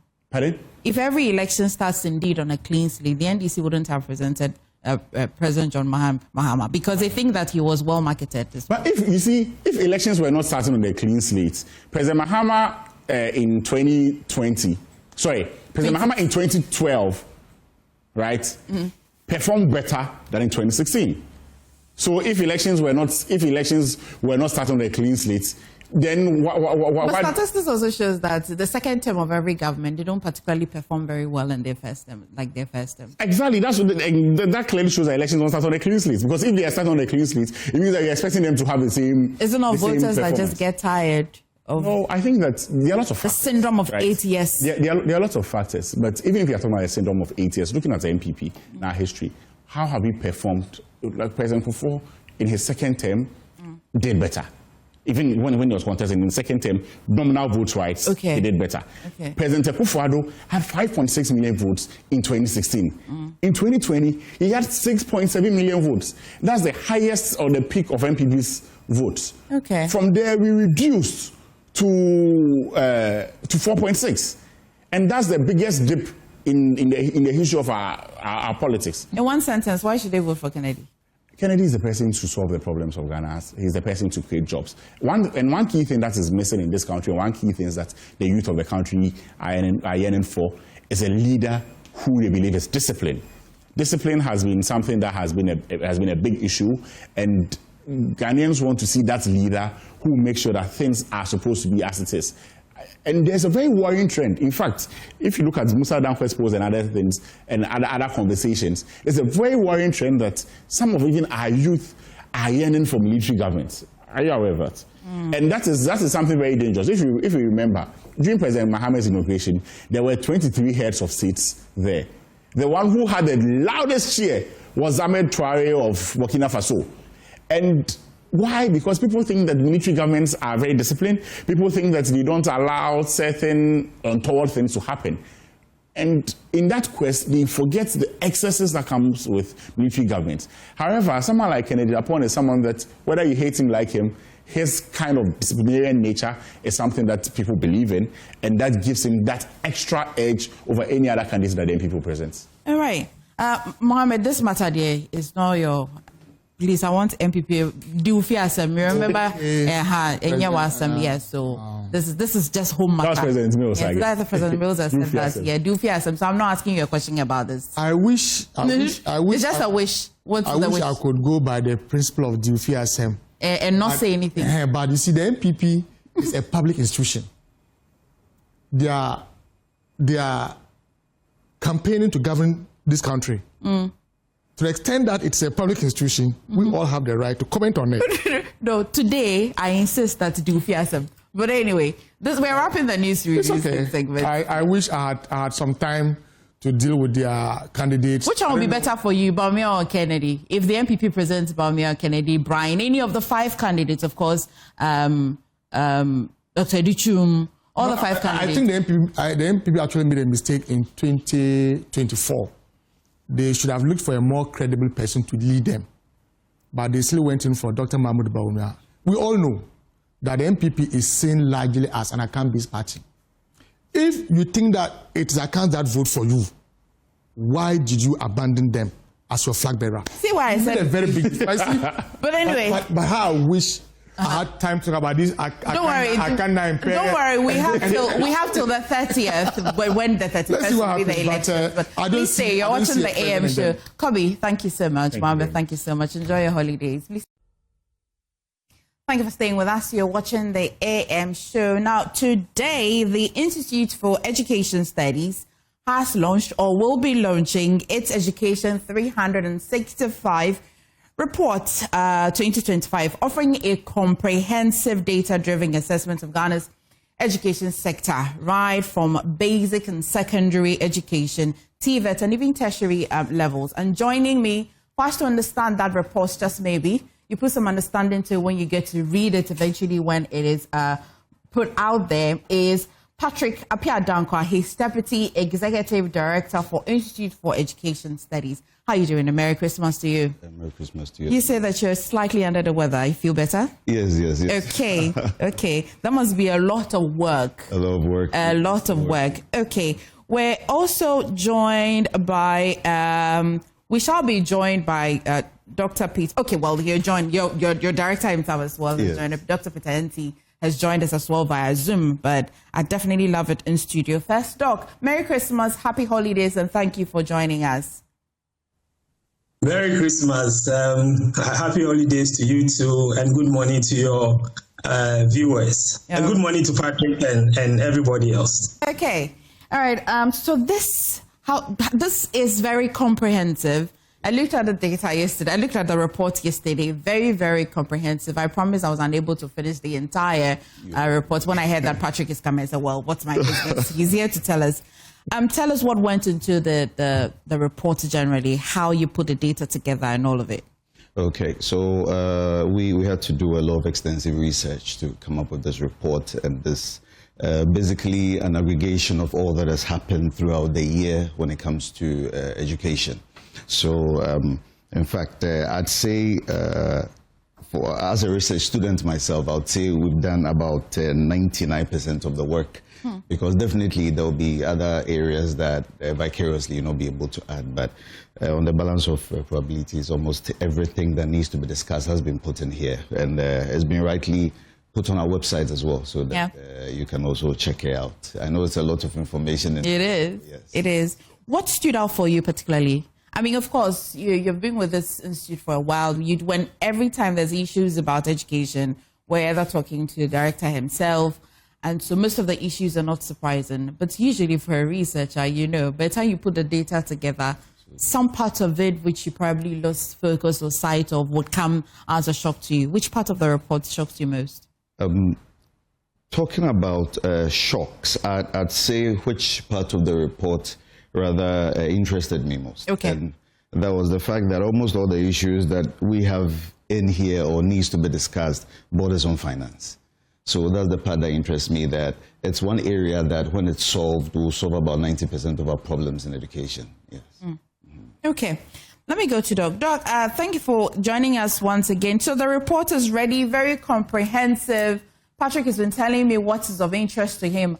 I like to think that you will not be able to pick a particular area that's of a major interest to you, because I've dealt with you from the beginning of 2025 all through, and we're wrapping it up with this report. But let me try. Which part of this report is of interest to you? Thank you very much. Before I attempt to answer that question, I would want us to understand that we used to have the annual discussion of education sector review. This year, we decided that why don't we compile it into a document so that we can use that as a benchmark to assess the performance of the sector in the following year. Okay. And that is why we have put this together, as you said, very comprehensive report that is on our website. I think what stood out for me was the fact that over the years, all the reforms that we have done has led to an increase in assessment. So if you see whether it's capitation grant, introduction of capitation grant, whether it's school feeding program, whether it's no fee stress, whether it's free senior high school, all these policies have led to increase in access at all levels of our education system. Basic education, secondary education, tertiary education.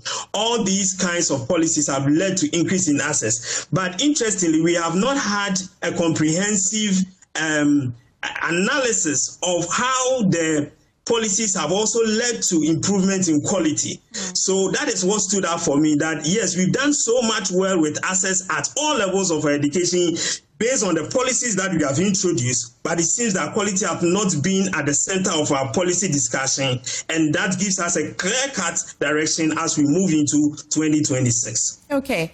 I'll come back to studio. Patrick, let's get to the key findings per the report. Let's start with the key findings.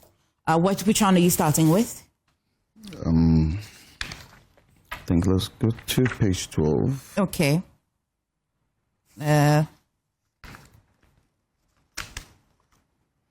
Okay, so there is one very, very important thing over here. And let me take it from this. Now, our population grows by between 1.9 to 2% every year. Okay. And considering the current population, that means every year the natural increase is about 640,000. So every year we welcome 640,000 new Ghanaians. So when you take out deaths and births, like the difference, so that's we are looking about 640,000. Now that seeks to explain that every year the challenges or the problems that the government face, they need to make a significant effort to solve it, because if they don't solve it, they get new entrants into the system, and that means the problems are going to surmount here. Right. So we noticed that some of the key findings, which includes having a population increase of about over 600,000, it has accumulated to having job spaces of over 240,000 every year. So if we are having new requirements for jobs of over 240,000, that means government should be providing jobs. So one of the key findings was that there is a major deficit in the creation of employment, and that needs to be looked at. So that's one major thing that we came out with. We also noticed that aside that, we have about 60% of graduate unemployment, and we have graduates of more than 300,000 every year. So that means we are continually going to have a deficit. So the government would have to come in, especially, hopefully next year, to create more sustainable jobs. Also, what's going to happen is that we're going to get to a time where population is going to surpass about 1 million natural entrants every year, and there's going to be a deficit, which is going to be a matter of national security. Okay. Yeah, so that's one major key finding. Okay, we'll take it from top again. Dr. Anti, so first, the executive summary also brings to my attention the key findings that says that access and participation. I just read that out for those who have not had access to the report. You find the report on their website, but basic education enrollment remains high with near universal primary coverage and completion rate above 95%. As well as secondary education enrollment continues to expand under the free SHS policy, with over 1.6 million students enrolled in 2025. However, infrastructure and teacher shortages persist. Tertiary education participation is 19.2%, with eligible youth reflecting persistent financial and equity barriers. And finally, for the access and participation, TVET enrollment is growing, but the relevance of skills and industry alignment remains a critical concern. You put all this together, what are you saying for access and participation? Yeah, so as I indicated earlier on, the policies that we have rolled out over the years have led to an increase in access and participation.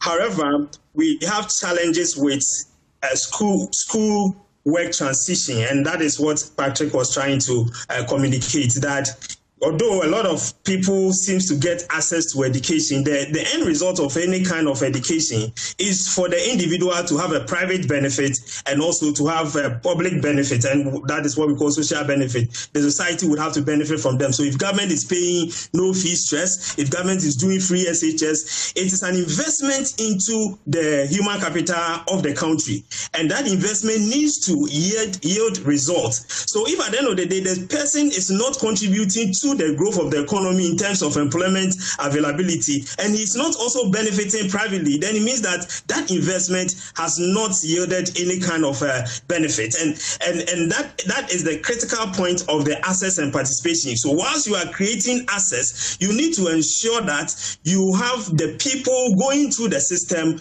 prepared to enter the job market and also contribute their quota to the development of the economy. Whilst you are creating access, you need to also ensure that the kind of education that you are giving to the individuals are relevant enough for them to also feel that they can also start something on their own. And that is the point on the TVET enrollment, because over the years we've seen, I think, around 193% enrollment improvement in TVET.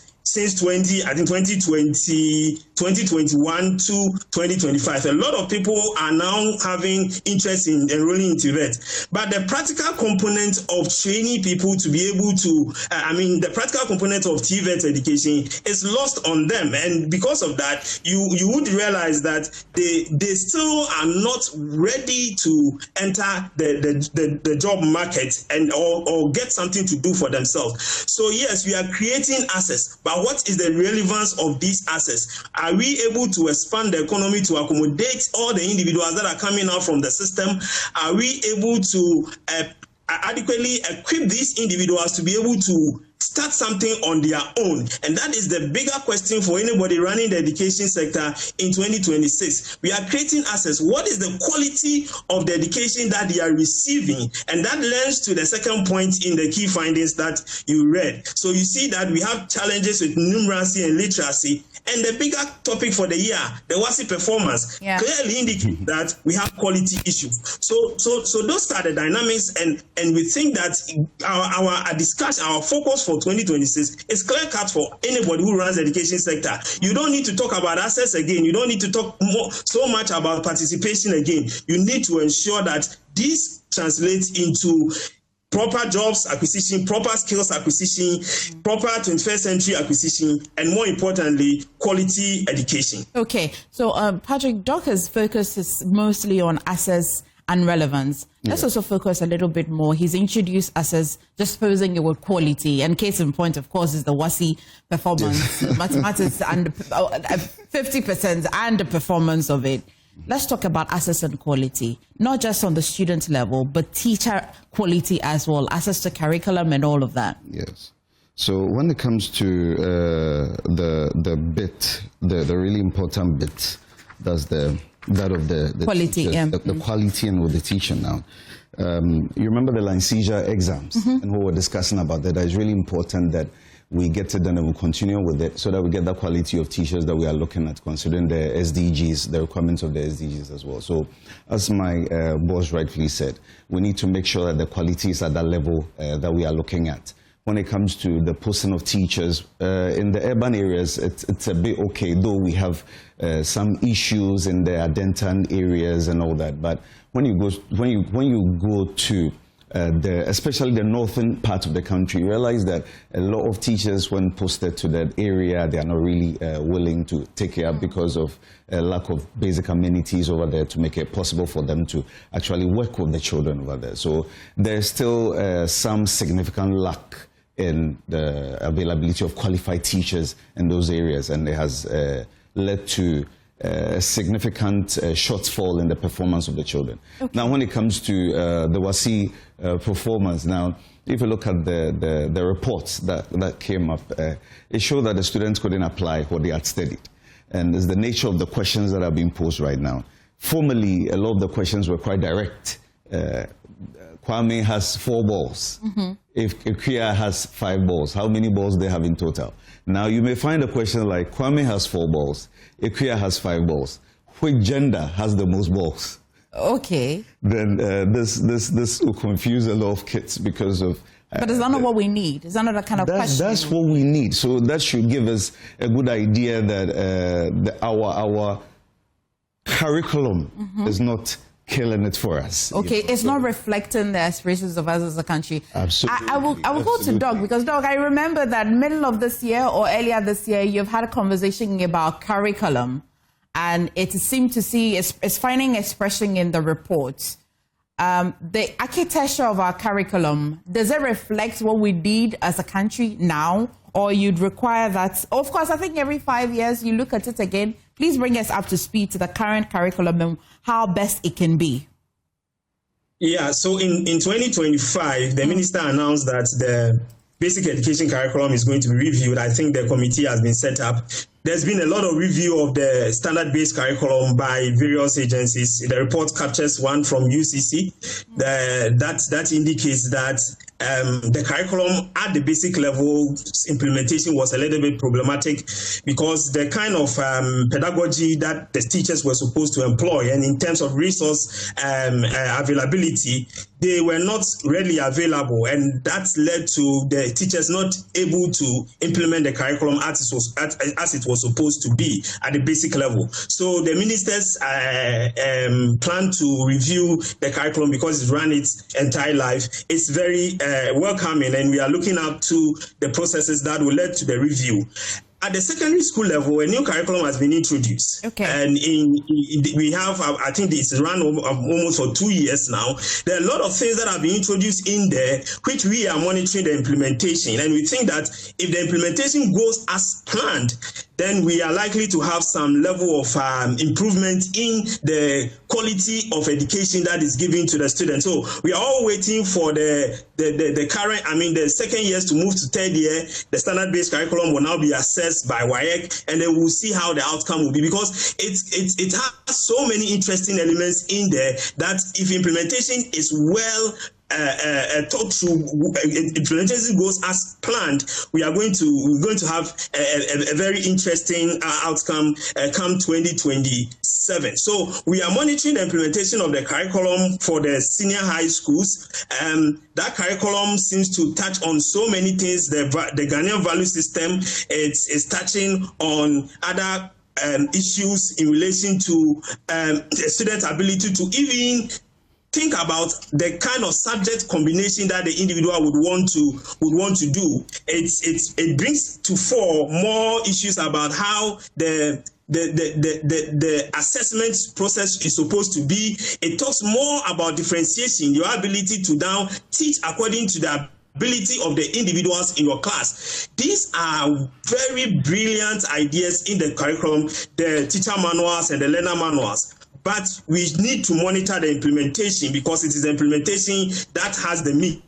If you're able to implement this curriculum as it is supposed to be implemented, then we should see a drastic change in the understanding of our students towards the various contents that they are being introduced to, and that should translate into performance. So in the space of curriculum, we are hoping that the coming year will see the birth of the basic school curriculum, which the minister is even thinking of introducing digital literacy, issues about AI and other things as early as grade 1. And we think they are interesting ideas, and we would want to see how that goes into the document and how that is going to be implemented, especially when we know that a chunk of our basic schools in the rural settings do not have access to digital devices. Right. How are they going to go around this? This is an interesting area that would come out forcefully.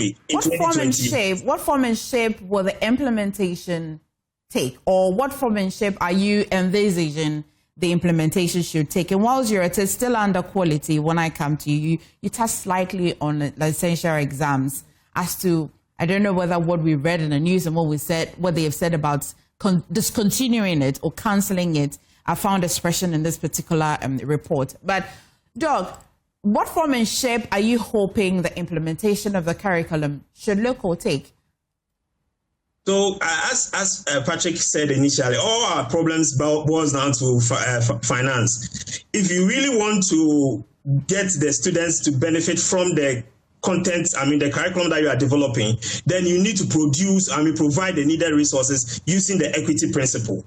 And the equity principle states that you need to give more to those who do not have and then less to those who already have. And that means that there are schools in this country that do not have access to certain teaching learning materials that enables the teacher to adequately implement the curriculum as it's supposed to be.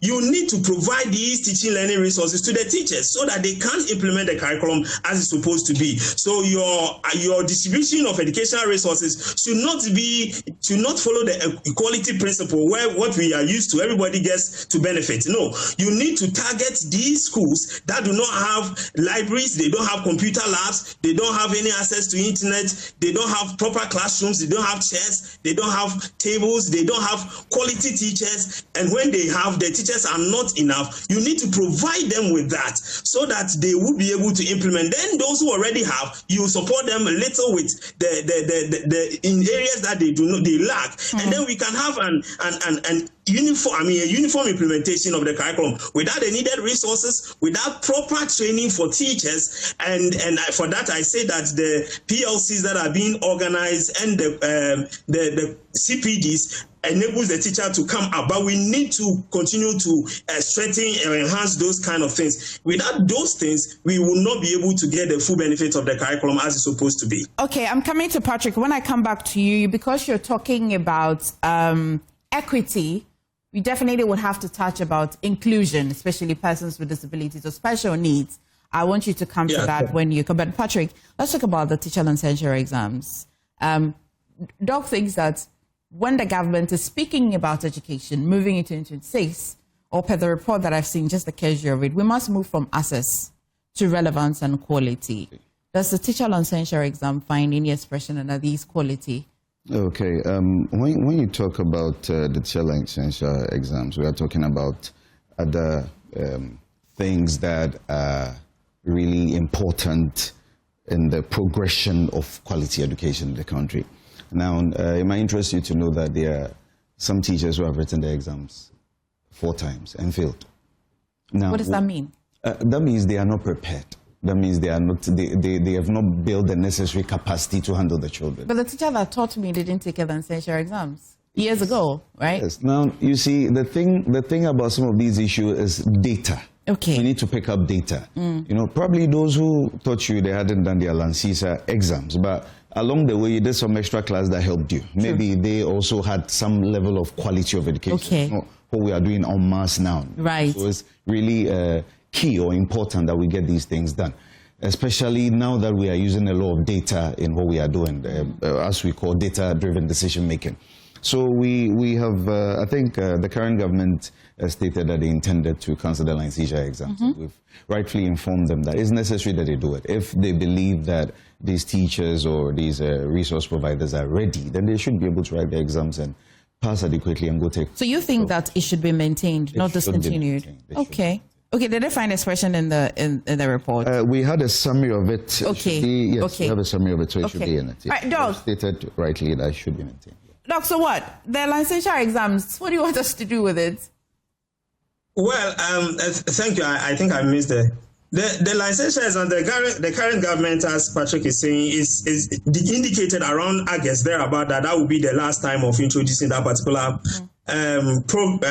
policy. There would be changes where the practical component would be added on. There seems to be that difficulty in implementing the new format. So you see that after that indication, there's been about 1 or 2 licensure exams that seems to clear the backlog. We are hoping that in 2026, the licensure exams will take its new format, where the practical component will also be part of the assessment processes, because one of the challenges that have been raised by people is that why do you sit for 3 papers and then you say that the teacher is qualified or not? But I think that one of the things we need to understand with teacher education is that it is a profession that needs constant updating of knowledge, and for you to be able to do that, there's a body that has been mandated to regulate the teaching profession, which is the NTC, and they have the mandate to register and license the people in the profession. So whatever they think would enable the teaching profession meet the standards that have been set by the national teaching standards is what they are doing.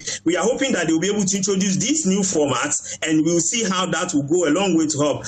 The point is that it will not have an immediate impact. So if you look at the report, that is what we are talking about. It will not have an immediate impact, but it has a long-lasting impact on the education system. Once you continue to have quality teachers getting into the system, it has the potential of improving the delivery of quality education in the education system. Okay. Before that question was supposed to come after the equity part, because you had introduced the conversation to equity that government should provide to people or institutions or schools who need the resources most. What about inclusive education, persons with disabilities and all the likes? I think you describe it better. Yes, I think that the government has done very well. They are providing free tertiary education for persons with disability. Very, very brilliant idea. because, of course, we have these individuals who in project cycles, we call them the marginalized or the disadvantaged. And these people will not technically have the same abilities as those who are, let's put it in quotes, who have full ability. So for you to assist them in that direction is perfect. The financial barrier is cleared. What we think going into 2026, we should be looking at is equipping the institutions, the tertiary institutions, to have the adequate resources to make meaning the free education for the persons with disability. Let me give you this example. I have a class where we have students who have hearing impairment.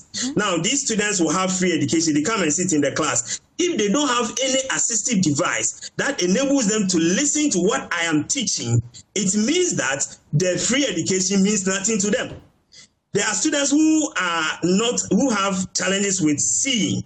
If they don't have any assistive device, if the institution don't have that setup that enables them to get the braille system and also helps them to see one way or the other, that free education means nothing to them. So in as much as you are pumping money into the free education for persons with disability, you need to also look at what the institutions have in terms of resources to assist them, the social support system, and then the technologies available to assist them benefit fully from the education that they are going to have at the tertiary level. That is where the inclusion and inclusion comes in. Again, there are schools there are pre-tertiary schools that are for these people. The school for the blind, you come to Cape Coast, there's one there, one at Ekropon, and so on and so forth. How is government resourcing these schools, providing them with adequate resources to prepare them to enter the tertiary education system? So once you want them to enjoy free tertiary education, you also need to think about their pre-tertiary education preparation. Are you financing those schools adequately? Are you resourcing those schools adequately for them to get the needed training so that when they are able to go through the basic education system, go through the secondary education system, and then they enjoy the free tertiary education system? Then finally, one of the things that the government said during the launching of that particular policy was the idea that they are going to have a quota for them in terms of employment. Brilliant. We want to see how that is going to be implemented so that the transition from the tertiary education level to the job market is clearly cut out for these individuals. So yes, in terms of inclusion, we've seen progress, but we would want to see more going in 2026. In terms of inclusion, though, gender parity, what's the numbers looking like? Which of the genders are staying in class more? Which one will the government need more resources to improve on? Brilliant achievement in gender parity. Over the years, we have been able to increase gender parity to 1:1. In some areas, there's even 1:1.2, where the girls exceeds the boys. So I think the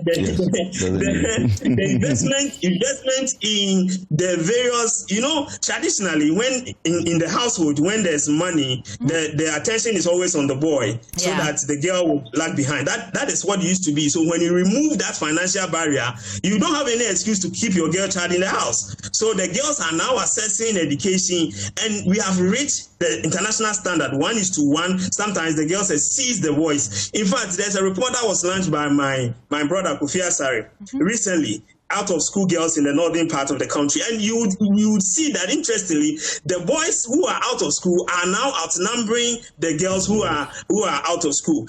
That tells us that we have done well with parity, but now it seems that the scale is not twisting towards the boys not getting access to school. You go to Galamsey areas, that is the same data that seems to be coming up, that the boys are now forfeiting schools than the girls. We need to be very careful around these ones and ensure that we as we preach gender parity, as we preach girl child education, we don't lose the boys. We need to bring them along and ensure that they are also assessing education as it's supposed to be. Okay, Patrick, that's interesting, because it looks like when the government is improving, where, years ago, far away, in all of these institutions, or I say CSOs, pushing the agenda of sending your girl child to school and all of that. Now we're here.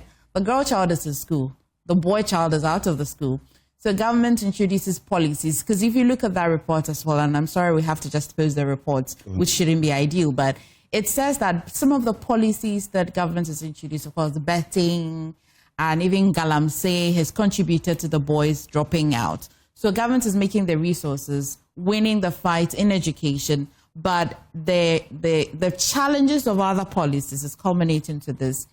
Moving forward, I hear Doc say that we have to be careful. If we have to present to government how careful they should be, let's put some numbers and some recommendations, particularly to how government can curb this. Okay, so in the past about, I'd say 2 to 3 years, we've noticed a significant increase in the girl child numbers. Now, and this is because of what? Equitable distribution of resources, or government being intentional about making sure that the girl child is in school, or breaking the financial barrier. Just that's it. It's a combination of all of them, because we have policies as far back as I think 10 years where even at the university entry requirements were different for the girl child and the I mean, if you want to do a program like Bachelor of Commerce, you would have to come in with an aggregate of 10 for a lady, and the gentleman would have to rightfully come in with 8. So there has been significant efforts made towards improving the accessibility of girls, girl child going to school. So these are all accumulated in these wonderful figures that we have now. Now the thing is, if you look at the last thing on our key findings, we spoke, and that's the first thing I actually spoke about the graduate outcomes and the labor market alignment. Yeah. Now what's happening right now is that if families are noticing that after having all that education is not accumulating to having a sustainable job, what they'll do is that they'll begin to find their way somewhere else. And that's why we have significant number of our gentlemen going into galamsey and all these other things. So it's also imperative that the government works on aligning our labor market to our educational outcomes, so that every person who goes to school is confident that when I'm done with school, the government has got a plan for me, so that they don't move to all these interesting areas that are taking the boy child out of school. Really good that you have said this. But Doc, I'm coming back to you. So I see that you say TVET and applied research initiatives are critical for addressing youth employment and national productivity. And I like to think that TVET could be a cure to the problem of approximately 60% of tertiary graduates are underemployed or unemployed. But TVET, just on the face of it, as I understand, it's acquiring a particular kind of skill. When I am done, in Ghana, when we think about TVET, we think about entrepreneurship. Absolutely. Some sort of, right? Don't correct me if I'm wrong. Now, I still need some resources. I need capital, access to funding to be able to, after I've acquired the skill, to be able to start a business myself if the government cannot even provide employment for me. And so I see that while TVET has become a vehicle to cure the tertiary graduate underemployment and unemployment, in that TVET in itself, Doc, have you looked at it to see how many have acquired and do not have the means to be able to put their skills to use? Thank you. I think that the data suggests that, in fact, let me say so that people don't get me wrong. There's been a lot of investment in TVET, no doubt about that, and that has led to the increase in enrollment in TVET trade areas that we talk about. But then the kind of financial push that TVET sector needs is not there. The total budget allocation for TVET within the education sector is still below 3% of the budget that goes into education, whereas the other areas are doing above 20%. TVET within the secondary education sector is less than 3%. Sometimes they quote the figure around 1.9%. Now, it means that you are not pushing more resources into TVET, an area that you are likely to get most of the people who obtain skills that leads them to be self-employed. I think that is why the government is introducing the apprenticeship system, that they are indicating that after you have gone through the apprenticeship program, you'll be given some money to set up on your own. And I think that is an area that we will need to monitor as we go into, because that's an aspect of the TVET sector.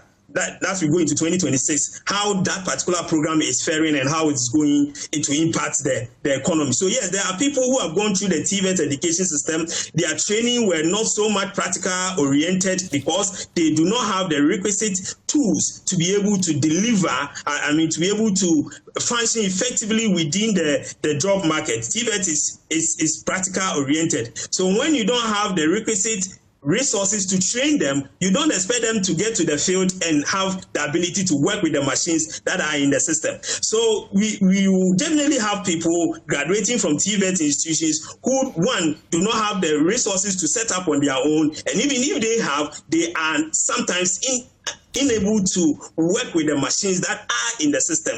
That means that the focus of the government is clear-cut going in 2026. Resource the TVET institutions with modern instruments and also set up a scheme, apart from that apprenticeship system, set up a scheme to support individuals who graduate from the TVET institutions who have the relevant skills, have demonstrated enough knowledge to be able to function well in their area of trade, set up a scheme to support them to also employ others as they set up. And I think that can also even be extended to financial institutions. We need to go into collaboration or agreement with financial institutions to give up soft loans to these people. The Student Loan Trust can also have a system whereby people who are graduating from TVET institutions can be supported 3, 4, 5 years by a certain amount of money to set up, and then they pay back as and when they have found their feet within the system.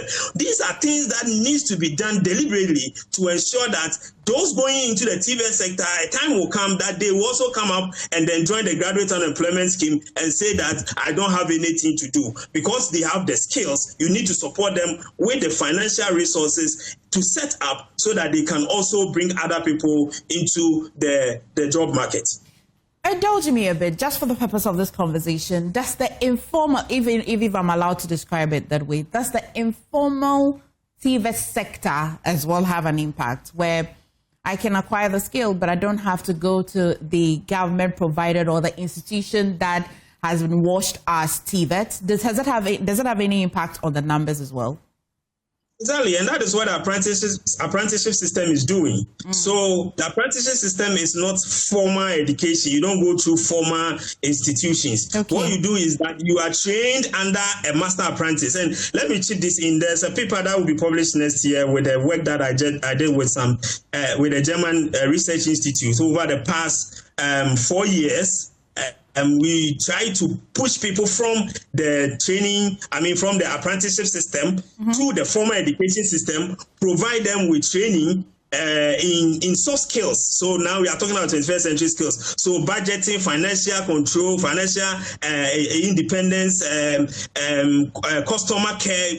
And then after the 3 months, we push them back into their original trade. And you see considerable improvements in their trade work in terms of income, in terms of customer, number of customers increasing and other things. That is a model that we think the government should also be thinking about, that you would definitely have people who would technically not be in the formal education system, but they need certain 21st century skills to be able to scale up. And that's the system should be able to absorb these people, train them in those soft skills, and then push them back into the market for them to continue their trade. So the informal system is there, it's working magic, but we need to formalize it by providing them with 1 or 2 things, like how do you take note of customer needs, how do you push your products onto social media platforms in terms of marketing, how do you do budgeting, how do you go apply for a loan. Those financial education and other things needs to be taught in an informal, formalized way, so that these people would be able to add value to whatever it is that they are doing, and then open up the market system for the economy to absorb more people in that area of apprenticeship. Okay. Patrick, you talk about the fact that some communities or rural communities lack qualified teachers.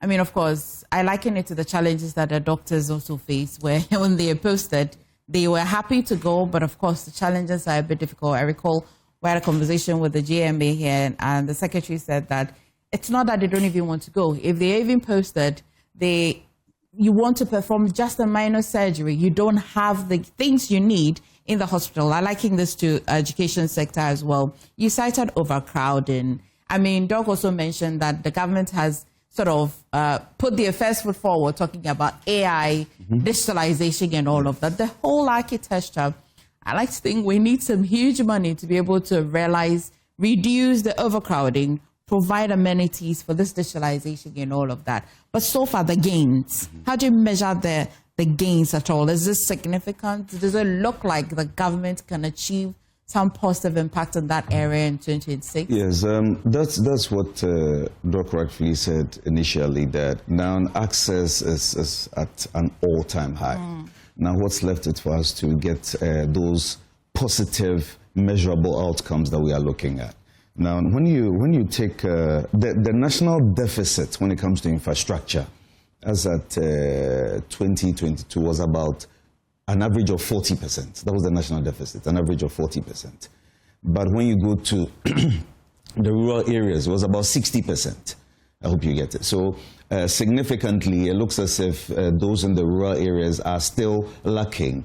And because a lot of them, they can't get their voices heard easily, it looks as if it's as it is. But I think that considering how the GET fund has been freed, we are looking at significant amount of money going up there. It used to be capped at 30%. That was somewhere 2017 thereabout, and later it came to about 17.5. You know, but now it has been freed, it has been uncapped, so we have almost about 7.4 billion to spend. Okay. Yeah, so we have a lot of money in the system now thanks to the uncapping of GET fund. So we are quite optimistic that come next year, GET fund should be able to solve a lot of these challenges significantly for us, so that all the teacher shortages, and you know, the thing about the teacher shortages is not simply because they don't want to post them there, but so there are teachers. There are some teachers, but they still need more. You know, when you go to the rural areas, one major problem over there is that the living or the population is scattered.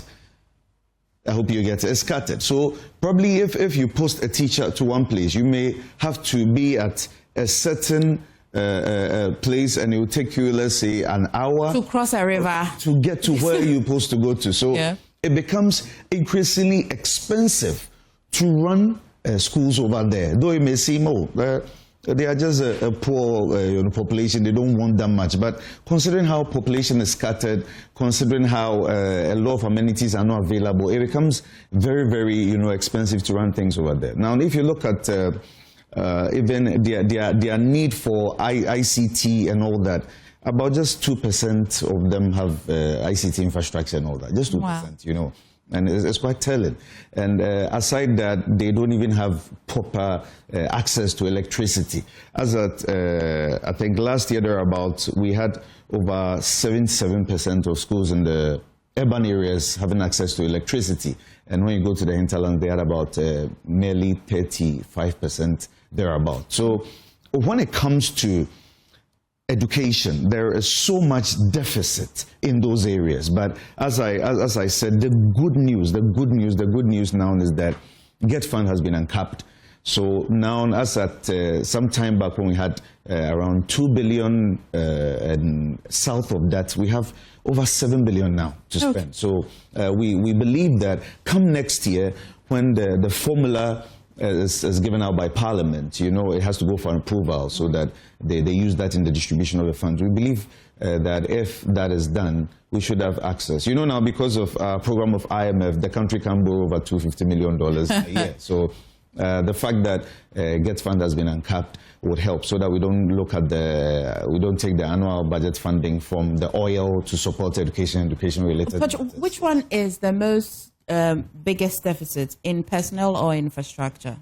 I would say infrastructure. Infrastructure. You see, and infrastructure, I want us to, talking about infrastructure, I want us to rightfully add our basic tables and chairs and other things. Right. Yes. Right. Because as I told you, as at 2022, there was a national deficit of 40%, which is quite significant. For infrastructure. Infrastructure. For the kindergarten, it was 50%. For primary education was 40 and junior high school was 30.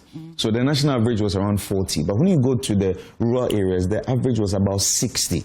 You have about 4 people to a desk. It was about 60%, you know. So that's why we're saying that with the freeing of the or uncapping of the GET fund, it has really given a lease of life. So what do we do? The uncapping of the GET fund plus the government expenditure. Government is projected to spend a little over 16% of its total expenditure for the education sector. What are we doing? Are we adding the GET fund uncapping how much we're getting, or is still under it? Yes. Now, you see, when we talk about the annual budget funding amount, that's with all the government revenues, government institutions that generate revenues. There's an amount you save, and there's an amount that you make available to government for spending. Now, what was the practice some few years back was that government had to pay lots of loans, had other financial obligations in other areas and other sectors, other industries, and they saw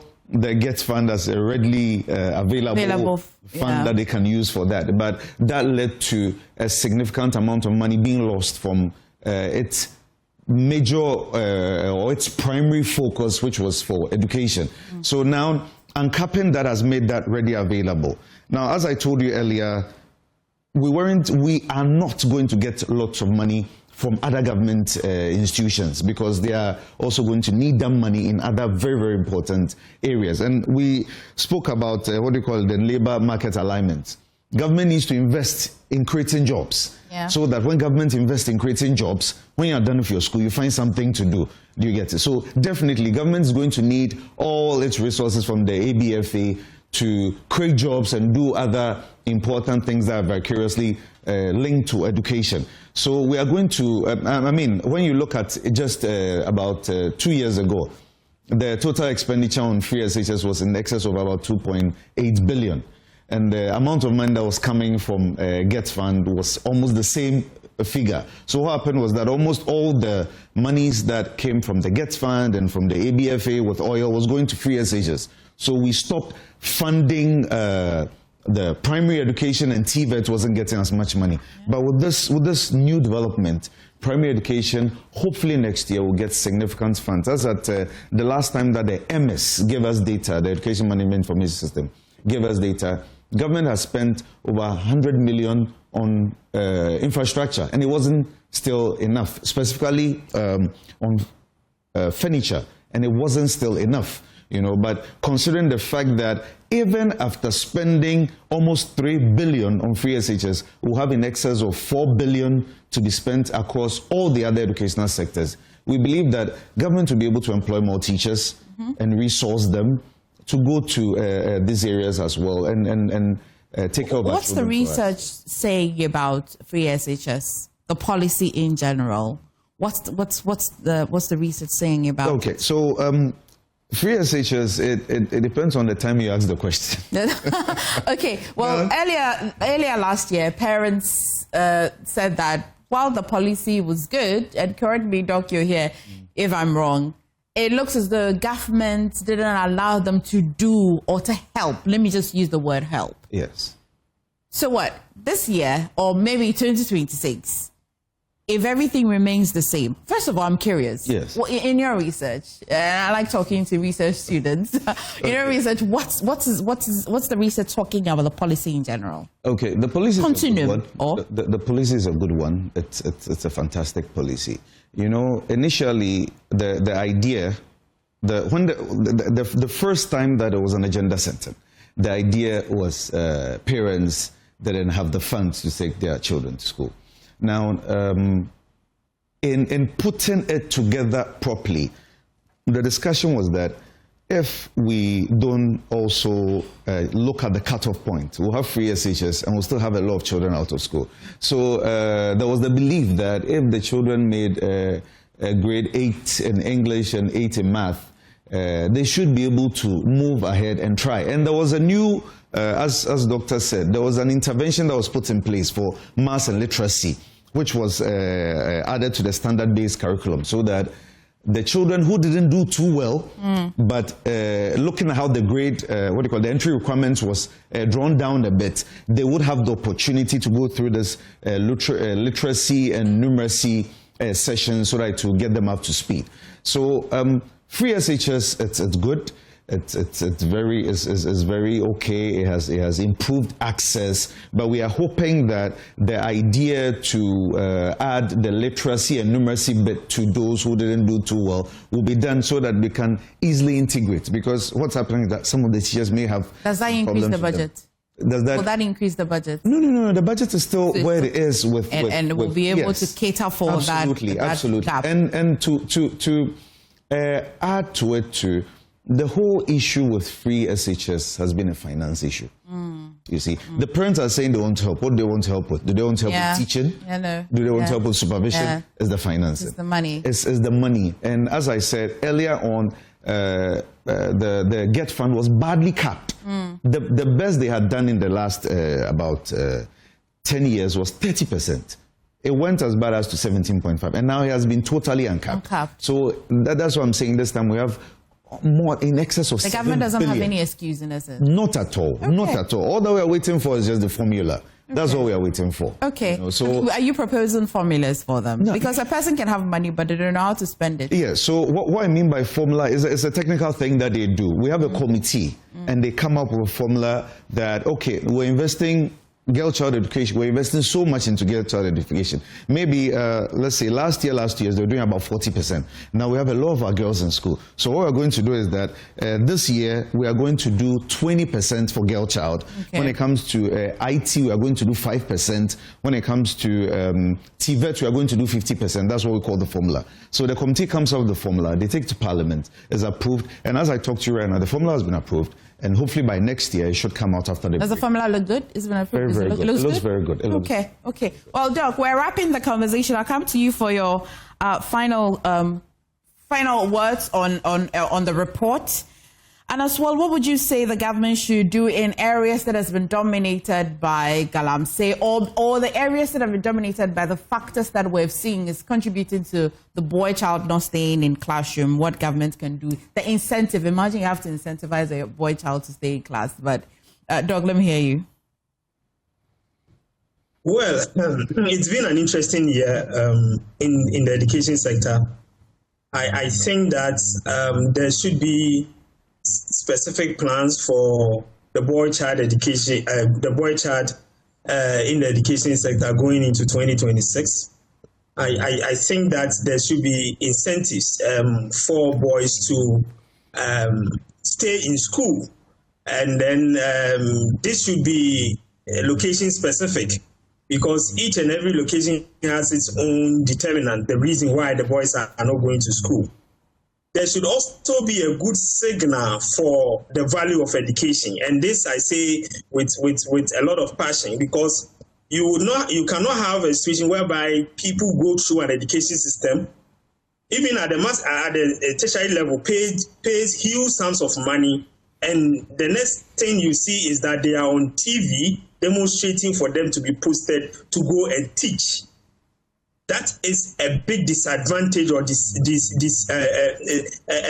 big level of low motivation for anybody who is accessing education. Because what's the end game? You pay money, you pay huge sums of fees, and then at the end of the day, you cannot get something to do for yourself, to help yourself, and then to help your society. And that is a spectacle we should not be seeing in 2026. That education should be valuable, that we put a lot of value on education, so that parents who are spending money to push their kids in school would not be the same people telling the world that, let me put it in, school now, what's the use of the school or the education that you got? Because they see that after national service, these are the kids that they have spent almost all their monies on, thinking that they are preparing them to come and also support them. But after national service, they still take monies from them, they feed them, they clothe them, and they do all those things for them. That is a very spectacle that we do not want to see going forward in the educational system. So education should mean something. and that signal that we will get from the bigger platform would enable the boys at the lower level put some premium on education going forward. In 2026, we think that we have gained a lot of access, and I think this is the message that we want to communicate. We've gained a lot in terms of access. At the secondary level, there is a big problem with quality and discipline. Right.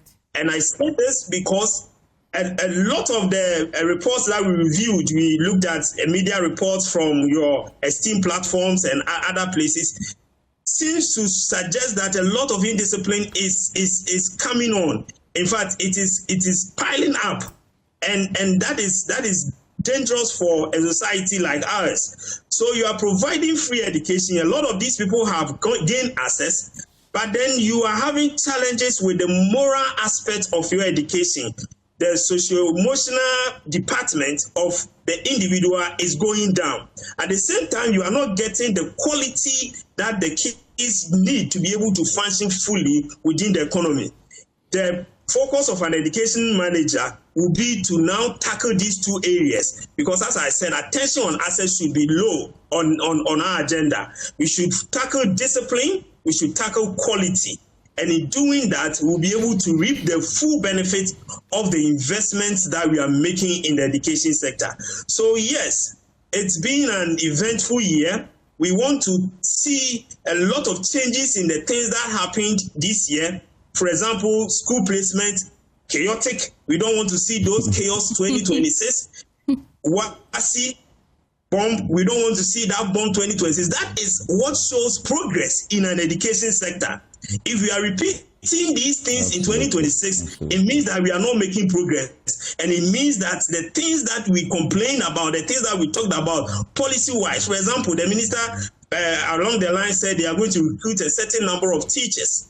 Let's see that in 2026, let's see a lot of recruitment of teachers into the profession in 2026. Those are the things that shows that we are making progress in the education sector. And that is why we are going to continue to release this report to track the performance year on year and then peg it against the global standard of education, SDG 4, where we want to provide quality and inclusive education for all, and see how best we are getting closer to achieving that particular international metrics.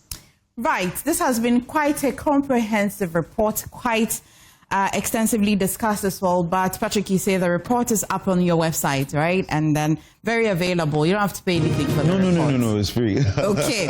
All right. We've been having a conversation with Dr. Peter NC and as well Patrick Appiah-Dankwa, an Executive Director, Institute of Education Studies, and Deputy Executive Director, Institute for Education Studies, respectively. Happy holidays, Merry Christmas, and a Happy New Year if I don't get to speak to you. Stay, that's tomorrow on the show. Thank you so much for staying with us. You're watching the AM show. Now let's have a quick conversation with Dr. Kingsley Agyemang. He's a member of parliament for Iwakwa South, but why? He's issued a statement in response to what the DVLA has said is a suspension of the registration of the DV plates. But let me just bring to you that statement quickly before we have that conversation. It quickly says that I issue this statement following the decision by the Driver and Vehicle License Authority to suspend the proposed new vehicle number plate system initially scheduled to take effect from 1st January 2026. The suspension follows serious concerns raised in Parliament regarding institutional readiness, stakeholder engagement, and the absence of the necessary legislative amendments to the Road Traffic Regulation 2012 LI 2180. It is also a matter of public record that on 23rd December 2025, the High Court granted an injunction restraining the implementation of the proposed system. While the decision to suspend is appropriate, the directive accompanying the suspension raises significant legal and public safety concerns, particularly in relation to motor insurance. The DVLA has directed that vehicle currently operating with drive from port, which you see as DP, and defective vehicle DV number plates should continue to use them until further notice. This directive is incompatible with the mandatory requirement of the Motor Vehicle Third-Party Insurance Act, and it's important that we speak to this man, not just because he's a member of Parliament, but also an experienced insurer. Doc, thank you so much. Merry Christmas and a happy holidays. Jennifer, how are you? Very well, thank you for asking. Now, so while you acknowledge that the suspension is quite right, you have a few concerns. How exactly does this pose a threat to motor users? Okay, thank you very much, and a very good morning to your cherished listeners. Motor insurance is a compulsory thing to protect third-party risk. Anybody that gets onto a highway. So let me just get a bit into it. You realize that you can't have laws without taking into cognizance of societal behavior. If you have observed, you can't get into the last quarter of every year. Anybody that purchases a car will want to register the vehicle in the ensuing year, so that they get a fresh registration. Because largely, vehicle prices are determined by the year it is registered. So if you have a DV, a DP, these are temporary covers when it comes to motor insurance. For instance, DP, some call it direct from port, others call it departure from port. The cover, the insurance cover that it provides is so limited. It covers just the driver and no other person that's in the vehicle, in addition to the third-party risk around. When it comes to the DV, it covers just the driver and the passenger without any other person in the vehicle. I realize that we use these DPs and the DVs with full capacity. Everybody that ought to be on the vehicle is in the vehicle, and it poses a very big risk for us. So that is why I'm raising a concern that the suspension of the new enforcement, meaning people are going to continue to use the DPs and the DVs without regard to our third-party liabilities or third-party risk, and in danger for the community. Okay, but whilst you're raising the public safety concerns, the DVLA as an authority, are they in breach of any law at all? Yes, because they are causing or permitting a vehicle that cannot be insured fully in consonance with the Third Party Act. The Motor Third Party Act is a compulsory provision of our law. Yeah. So if you are causing or you are permitting, it means that you are perpetuating an illegality. So the registration must continue from the 1st of January with the usual way of registering. Remember, when we say something is DV, what it means is that it's a defective vehicle. It means that it is not roadworthy. Right. It has not assumed roadworthiness for it to have full insurance. So it's a temporary cover that is given to the users of these vehicles. What I'm even more worried about is that the Commissioner of Insurance sits on the DVLA board. So how do we allow this thing to continue? You can't have defective vehicles flying on roads with the exposure to public safety and just look on. Because NPP, this festive season, even right in my constituency, there's a lot of accidents involving DVs and DPs. You distribute cover. What happens to the people who are not covered in the vehicle when these accidents occur? And there's a huge number of these DPs and DVs who were willing to register their vehicles in 2026. If you watch the insurance data, you realize that motor insurance picks up in the first quarter of every year. Now you are allowing this thing to continue until further notice. Who knows when the verdict will be, the injunction will be lifted or otherwise. It means that it is going to go into perpetuity, and it's a very dangerous thing to the users of ours. But you also raised concerns. You also raised concerns about amendments challenges. It looks as though the DVLA didn't really pay attention to thorough amendments of the existing laws before even calling out that they are going to be issuing these DV plates from January 1st. But absolutely, until then, which one is better? The suspension now, or the fact that the laws were not looked into thoroughly before the decision? Which one? Why would you like that it's cured? It runs concurrently. Once it's been suspended, it means that we have to revert to the status quo. Okay. What we are calling on them is that let's revert to the status quo when you have gone through your various motions and you have the clearance, then you can institute what you want to institute. But it's a clearance to all heads of institutions. You can't just get up without other stakeholder engagement to look at the various legislations that you operate under. You have to really adhere to the various legislation. You can't come and later seek an amendment or seek ratification. They don't usually happen in a ways of doing things. Now, Parliament, we are on recess. You have an amendment that has not gone through. Yes. You have to wait till we come back. And I'm sure we are likely to come back somewhere in February. It means that until then, between January and when we come back to give meaning to your amendments that you are taking from us, what happens to registration? Okay, but I mean, I don't speak for the DVLA, but question though, when it says that it's suspended until further notice, does that not automatically restore the status quo already? Or you'd want them to come clearer? What are your demands? They don't give that indication. Okay. They don't give that indication because I saw somewhere that even when people go to register, their vehicles, when they have a new amendment, they will have to go back and re-register again to have the new enforcement on their vehicles. Right. So that communication is not clear.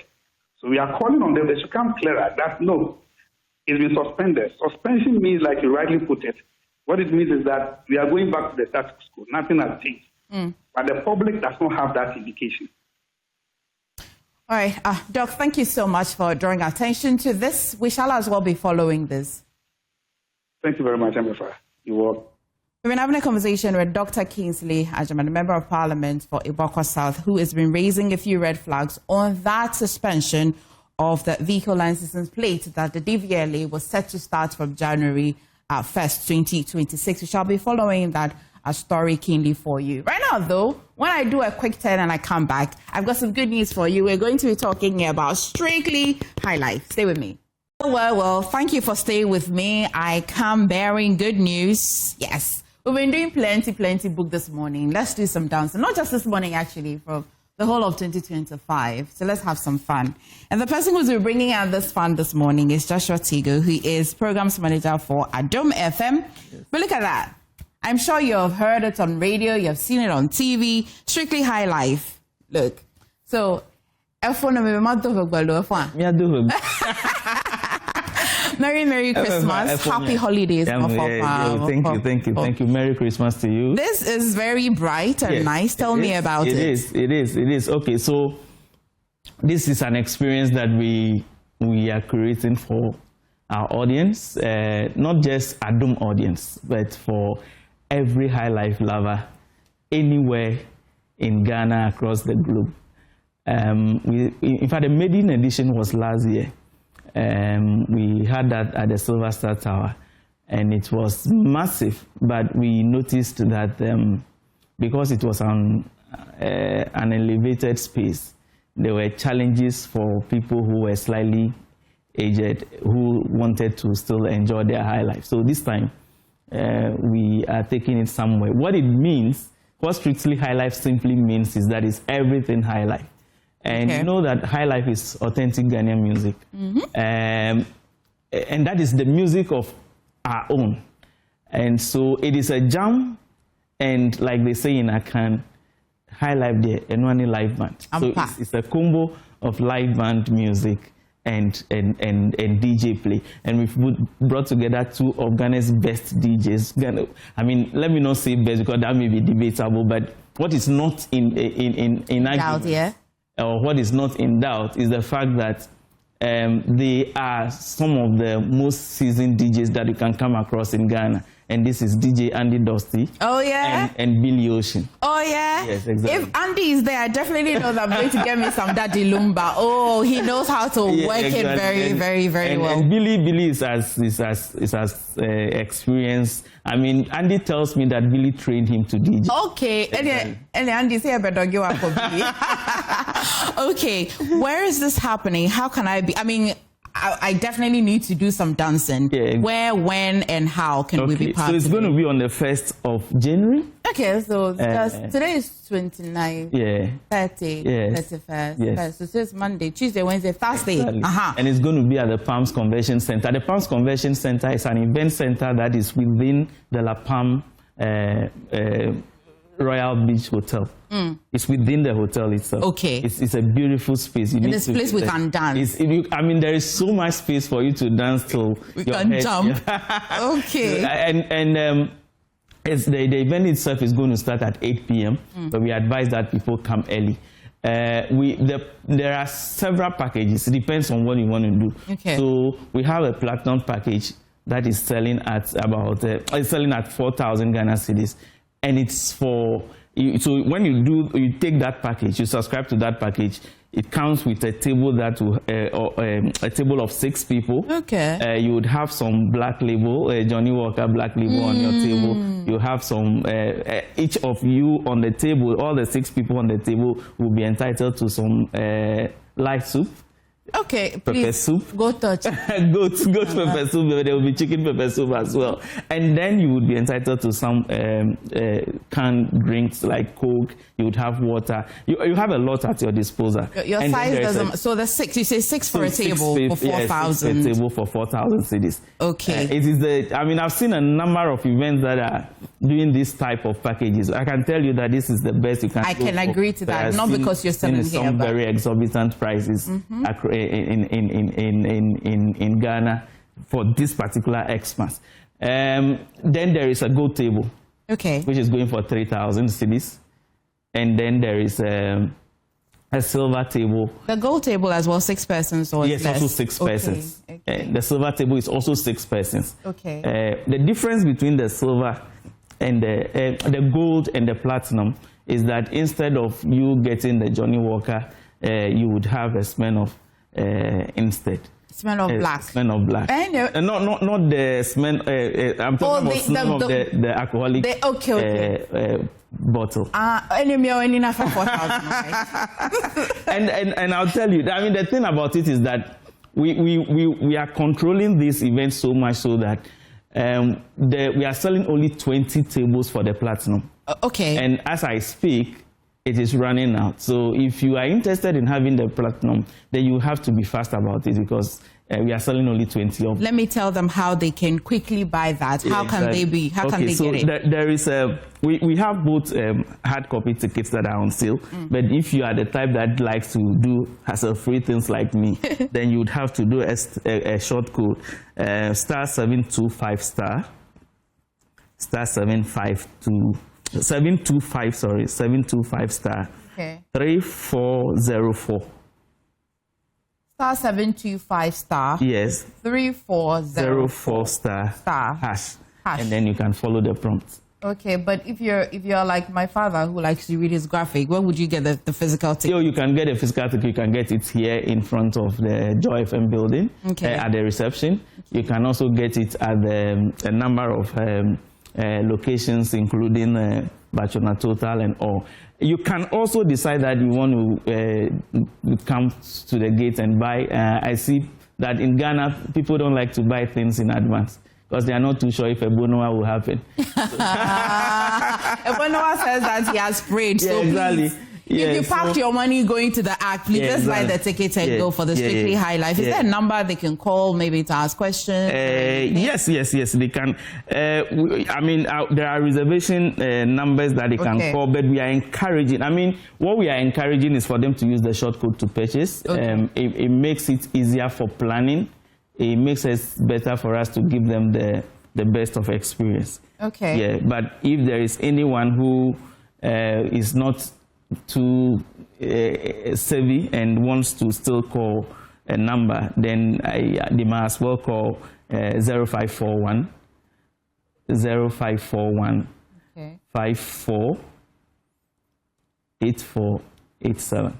Okay. Yeah. So whilst we're encouraging you to, if you need to, but please dial star 725 star 3404 star hash. That's pretty simple. It cuts out all the noise, cuts out all the questions. Just book, buy it, and then go and have some fun. So Of you course, say there what? are regular tickets as well. Okay. There are regular tickets, so you. Oh, my people buy the You can platinum. buy it, of course, but then I want them to know that yes, you can decide that you want to get regular, and that is going for 200 cedis for single and 300 cedis for double. So for my producer for this morning is Echo. Yes. Does he pass for a single because of his size? Echo may have to do double platinum. Echo just a weird baby. Echo is not just the breed. Echo has a lot of people. I mean, you know the kind of person he is. Yes, he has loads of friends. Yes. So when he takes platinum, it saves him a lot of hassle. I know people are going to be calling him to say that, Echo, can you get a ticket? So you just buy platinum and save yourself all the hassle. It's that simple. Echo, you have a break. Please encourage your people to buy platinum. But of course, platinum 4,000, gold 3,000, and silver 2,000. Yes. But of course, there's also an opportunity for you to go and enjoy for just 200 Ghana cedis single and 300 Ghana cedis for double. And so there it is, strictly high life. You don't want to miss this one. It's high life music, and it coincides with. I mean, that's the interesting part. You know, this year, the Ghana Tourism Authority has rolled out a celebration of 100 years of high life music in Ghana. Oh, yeah? Yes, high life music is actually 100 years. This is the event I've been waiting for, so I didn't go anywhere. Celebration with strictly high life. This is the event I've been waiting for. I didn't go anywhere, so I'll see you there, big bro. All right. Thank you so much. So you know where to go. We've got a date, 1st January. You thought I was going to leave you. No. 1st January 2026. We're nearly wrapping the show. Thank you so much. But before I do, I shall take you to the Central Business Market, where the Ghana National Fire Service is educating marketers over there on how to stay safe.